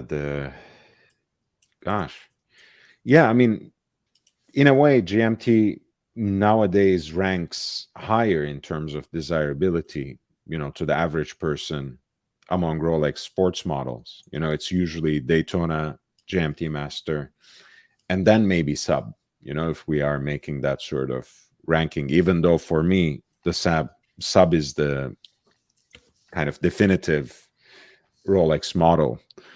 I feel the same way. Yeah, by the way, Maldives was actually mentioning the new Honda KF. Yeah, that would be great. How much are those? Does that fit into her budget? That would be really good. It does actually. But that has diamond indexes. Well, I mean, that's not even half the problem. Half the problem is anywhere you go, that's like about 2 to 3 year wait list on those right now, even if you have them. No. I mean, honestly, I can get this tomorrow if you would like.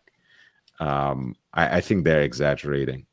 And I'm not just saying this as a way to dismiss. I mean, I think some dealers pull that shtick. I'm sorry you have to deal with them specifically. Meech. Well, I mean, I'm not surprised by it. No, so I've gotten a call for both from both Parmigiani Lufiare dealers offering me the GMT and the standard PF. Mhm. And I asked the Colorado branch. I said, how many months are you still out on your 36 mil? And they said, we're now officially 2.5 years out. The Twin Cities dealer, I didn't even bother to ask, but like I don't know, maybe 2.5 years is a bit of a stretch, but I can at least see a year, because these are brand new. Yeah, they are. I think you can get them, but some dealers just operate like that. What can I say? They like hyping things up.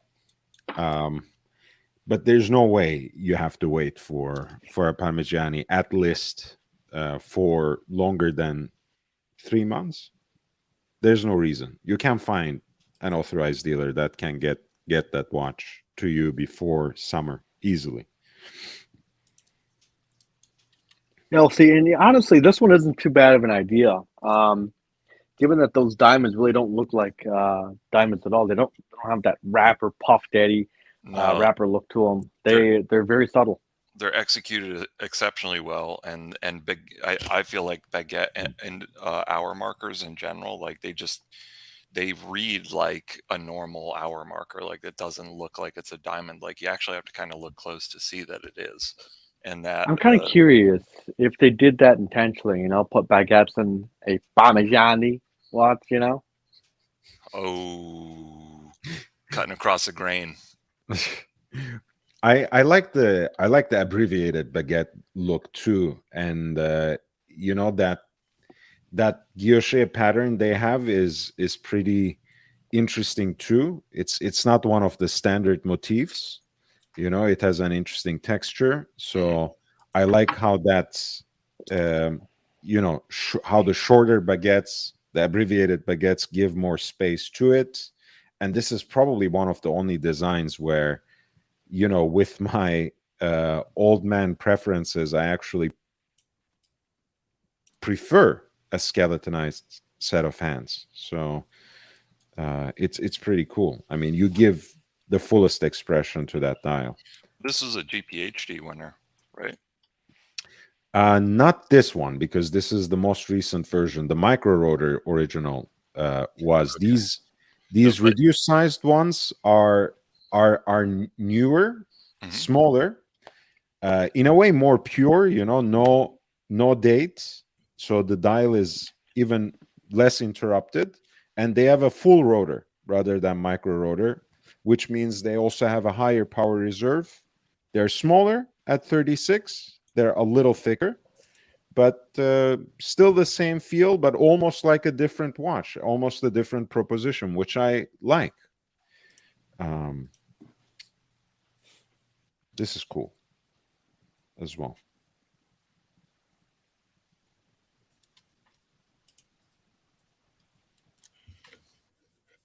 Yeah, very cool. I mean, I feel like this would be if I was a collector or just a watch enthusiast in general, and I went into an establishment where there was a dancer wearing the rose gold version of this, performing, it would, if I was there to throw cash, that cash would be getting thrown very quickly.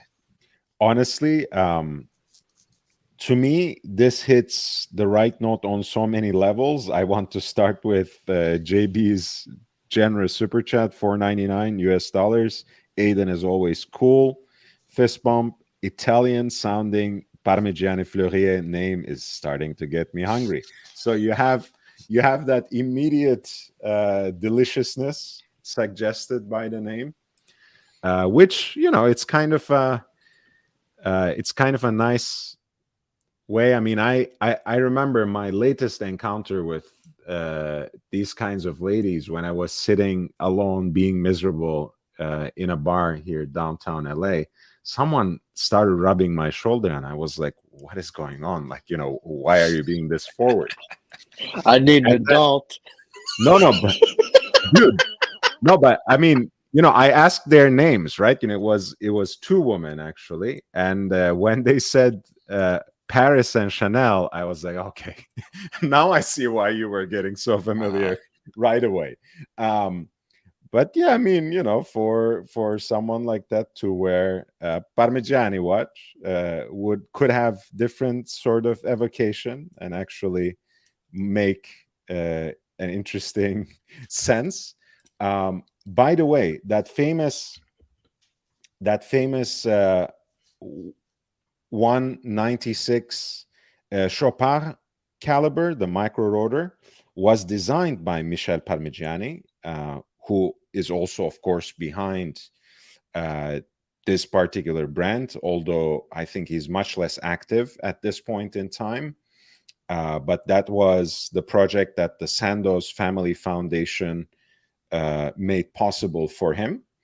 Now it's they have an Italian CEO and everything, a different direction, but it still carries the thumbprints, fingerprints of Michel Parmigiani, who is one of the definitive watchmakers of his generation, along with Daniel Roth. That's the man who resurrected Breguet, or who reinvented Breguet for a new era. So it's a great brand, great tradition. People go crazy about integrated bracelet watches. There you go. You have a great example of this. I think it's lovely in stainless steel and in micro rotor, but reduced sized on an Italian. What Italian? On an integrated bracelet at 36 millimeter, I think can wear quite nicely on a man or woman's wrist. And you're right. This is the ladies' There you go. GPHG winner. It That's- is above that's right. her. It's above her price range by quite a bit, though. Yeah, I didn't About realize 15 that. This is about 50K. 15 grand. Yeah. But man, that would be a stunner. Because I mean, the pink gold one, let's admit it, it's a little more special. I mean, I love this warm gray diamond set that's 25K in stainless steel with the platinum rotor. So it has a little bit of a glimmer, both in the platinum fluted bezel and the abbreviated baguettes, but it's not as captivating as this, which is really special with the dial and the metal and everything. It's definitely more evocative, that's for sure. Nick Butter, thank you so much. Suggestion. Producer Michael has a vid of his female real estate agent. Oh my God, that lady is bursting out of her clothes in every single video. I don't know what's going on a lot of times in the videos because can't seem to focus. Has a vid of his female real estate agent buying a watch titled "Buying Her a Diamond Watch." Check it out when ready. What do you mean when ready? Make sure you're prepared before you watch this video. Nick, what kind of preparation shall we do before watching this video? Buying her a diamond watch.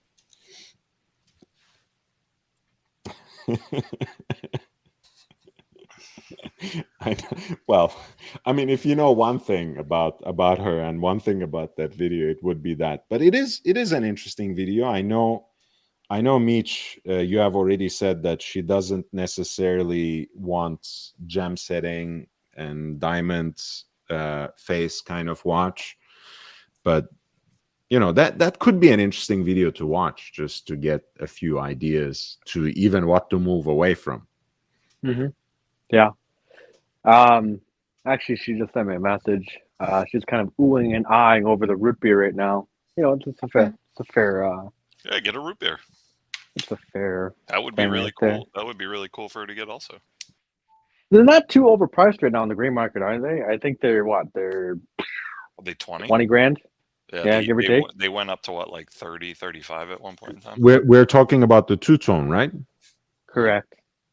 Yeah, I think they are right around retail price right now when it comes to Retail is that. what? Because didn't the Ripper jump up by like a grand here? So they're technically 16 grand. So by the time you add Minnesota state tax onto that, which is 7.9, you're probably looking at what, 18 and a half out the door. Okay, so 16,150, like you said. So almost 18K out of the door. You're absolutely right. And we're talking about 1671. Yeah, it's about 17.6 in New York. That's what that would cost. Plus all the bribes that you need to give in order to get access to the watch. But yeah, on the secondary market, I think it's already gotten to You're going to be almost breaking even essentially. Yeah. I mean, you're paying what, 1,500 over, give or take. Yeah. And I mean, it's a lot of times that's the wire transfer price, and you can probably, I mean, if you can deal face to face with a dealer you can trust, you can certainly knock off that 1,500 from this Yeah, price. I 100%. doing- I know a guy who could actually Right. probably dig one up like tomorrow. And If you are doing either wire transfer or money in hand, which I think money in hand of like the singles could be a nice move for. I mean, that's how a working woman should buy her watch, I think. In singles. Yeah, all these one. legitimate watch dealers, they have cash counting machines. They could just drop a stack of cash in there and it'll count it up. Well, I've done it a couple times. I mean, you get some funny looks when you do it. It's more or less they're more or less irritated when you pay in cash, like large amounts of cash, because then they have to pull out a form for it. They have to it's basically just extra paperwork for them, honestly. It is. I've heard it is annoying, especially when I've heard like some of the dealers in the Diamond District, like they don't mind cash, but if you give them small bills, then they'll give you like, Oh, yeah, I imagine. Yeah, you get some looks on that. Yeah, no, exactly. like I usually try and keep all my bills like as large as possible. But I was in the Twin Cities. No, actually, no. It was when I bought the Datejust. I paid a good chunk of it in cash. I actually wanted to pay the full thing in cash, and the store or the acting manager at the time kind of rolled her eyes, and she kind of grinded her teeth. She said, "Would you please pay a little bit in the credit card?" And yeah, that's fine. She's like, "Great, it saves us so much paperwork."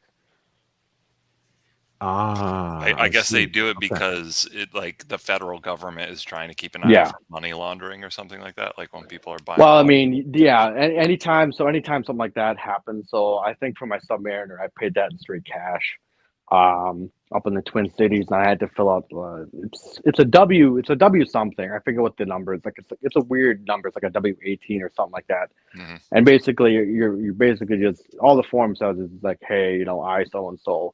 I'm agreeing to pay this much for this particular product and this amount of cash. So that's basically what it is. I think anything over 9999 can get into that level if you are actually concerned with proper reporting, as you should, by the way. Not But Right. no. I just know most dealers would rather have you do like a split payment now, where like even like I think the bare minimum was $100 because I remember on the date justice, well, how much you want to throw in the card? She said, could you at least do $100? And I said, oh yeah, that's fine. So I must have offset something. So Nice to use up that cash though. Although SP, you were saying that you barely use any cash at this point. You have completely transitioned into plastic. The problem is there's like in my neighborhood, because I'm in an oddball out of the way neighborhood, I cannot get cash from any ATM without paying both my bank fee and the ATM fee. So Hate every that. time that I take out cash, it's like $6, right? So it's like, okay, that's not really that much money, but like it's like it's bullshit. Like the fees in general for taking out money from an ATM are complete bullshit. It's just a total scam.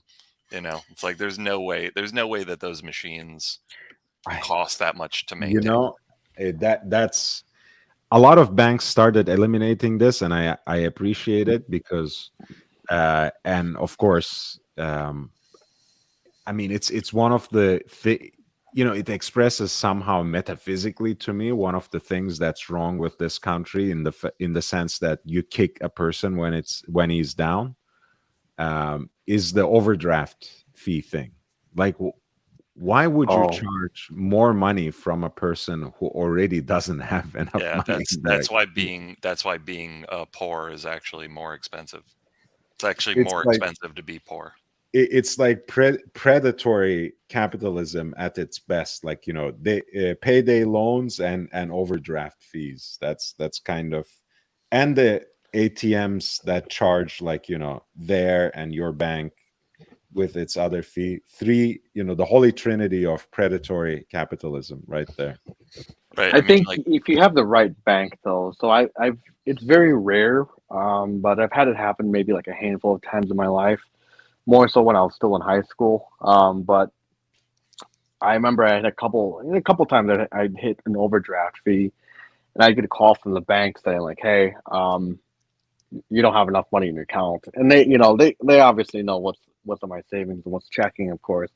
And they said, we'll give you 10 minutes to throw some money in there, and we'll waive the overdraft fee.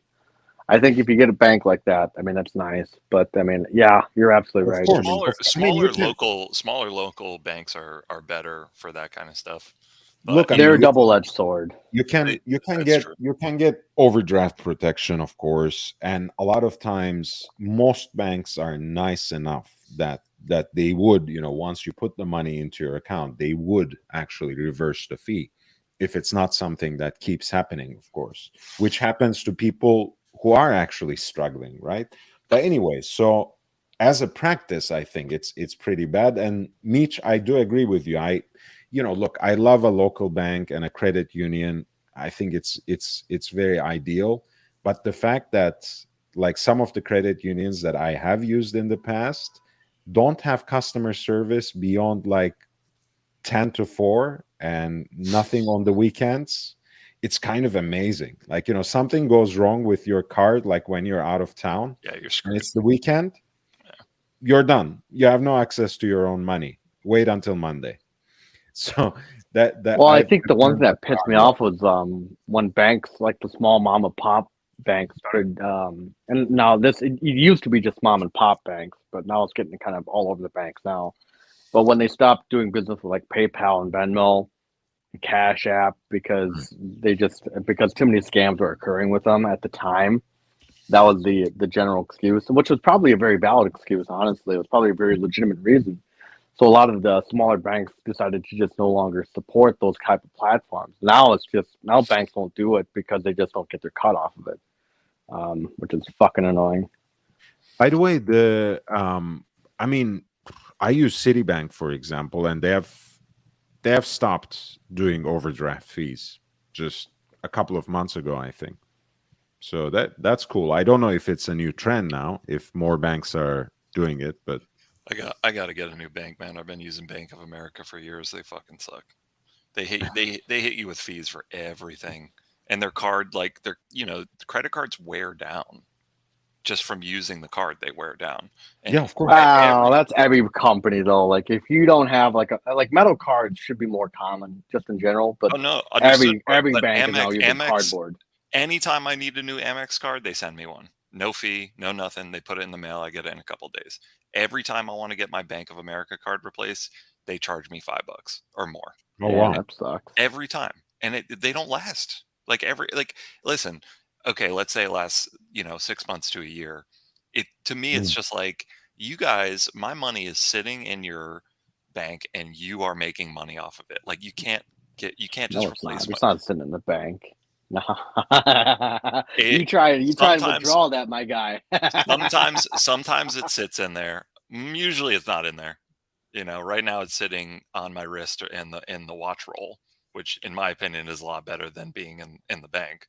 But Nice. But they one thing that I think is interesting, that actually could be done is like this idea of like basic banking services that could operate out of a post office type thing. Like I don't know if you guys have ever heard about this idea, but like there's a lot of like lower income people that don't have access to banking because they literally just don't have enough money, or there's like a restriction and like they just can't get into a bank.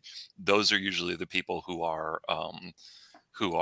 most prone to having to resort to payday lending places that the fees are just exorbitant, and there's definitely predatory stuff that happens there, check cashing and Check and all that. cashing places. Yeah. I was gonna say, I mean, if you because you always see them in the ghetto, right? Like the ghetto, there's always check cashing places, and it's like you're behind all this bulletproof glass, and you got to wait in line, and it just sucks, right? Like it would be nice to be able to just go to a state-run operation that at that point in time it didn't have to be a mom and pop shop because you already have post offices in basically every town. Mm. Right, so you could go there and they could cash your check, and maybe there could be some other like very basic banking services just for people to be able to access their pay. That's how it is in France, for example. I mean, it's not exactly a revolutionary idea, by the way. I mean, they should be able to do that. Right. USPS should be able to serve at least some basic functions as a bank, but it has, at points they had a harder time. Well, okay, this is my anecdote to sign off. Thank you, everyone, for your presence and support. Thank you, Nick Butter and Jake Brooks, for your super chats, and my panelists, SP, Big Papa Meech, Aidan Valanto, and El Profesor. It was great to be with you. I remember one day I was in a post office, and it was one of those days where I had to mail a package, and I had to be pretty precise about it. So it wasn't something that I could just write off and package properly and drop off. So I had to actually wait for, I think, almost 2 hours. And only one line was open. The other line couldn't be open because the computer wasn't working. And it was literally like it would be funny if it were a parody of some distant corner of Soviet Siberia, and you're in a government office. She had flipped the keyboard, which wasn't working. She was on the phone with her IT support, and she was reading off the number on the back of her keyboard for God knows what. I mean, how much worse can the bureaucracy be in a stupid post office where she can't go out and they don't have some petty cash or some bullshit like that she can use to buy a new keyboard and just work? Like, why do you need to place an order for a keyboard replacement from some central office? I mean, it's USPS is it's a lost cause. I mean, to expect it to run a bank, even the basic functions or anything beyond its primary service, which it fails to do for the most part. It actually, like, listen, I know a lot of people struggle with the post office, but when you look at the volume that they actually can deliver, especially around the holidays, it's pretty impressive what they're capable of. And my attitude towards them has changed a lot over the years. Oh no, don't take me wrong. This has nothing to do with the personnel, with the actual human beings who work there and who make it work. God bless them. I love them. I'm thankful to them, even though, again, I don't use postal service actually all that much, but they're very important.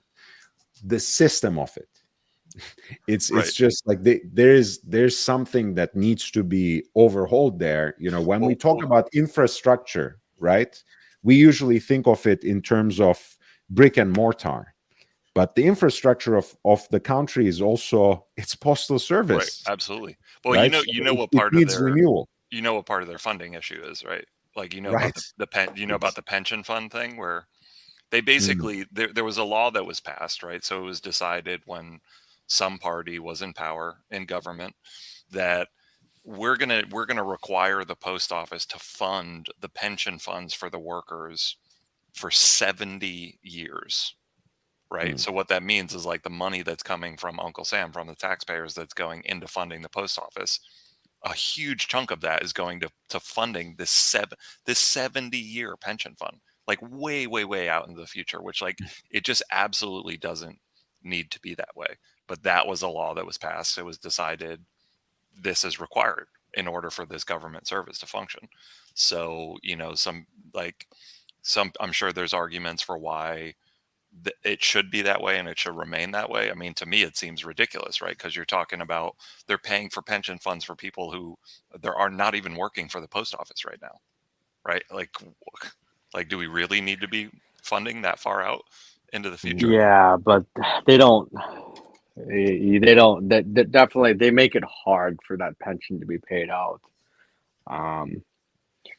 Make a long story short, my father, he actually got hurt on the job, and it was like 4 or 5 years before his actual retirement date, and they gave him shit for his pension. Like his pension should have been damn near 8 times what it should have been, and they said, "Well, you know what, they just kind of give him the runaround, and like his pension was dog shit." So, and apparently a buddy of his who actually retired as well shortly after him, he hit the retirement mark, and they shafted his pension as well. They gave him half of what he should have got. So it's not like they're making, they're not riding the gravy train.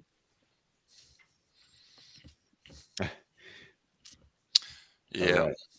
All right, guys. Nice. Well, post office talk next time. We'll continue it. Watches and postal service. It's not bad, actually. I mean, we didn't lose many of the audience while we were talking about it. At least people have the sense of humor to talk about, like, we are going postal with the sub. We haven't heard about people going postal in a while. Yeah, God bless. Thank God. Right. Thank God.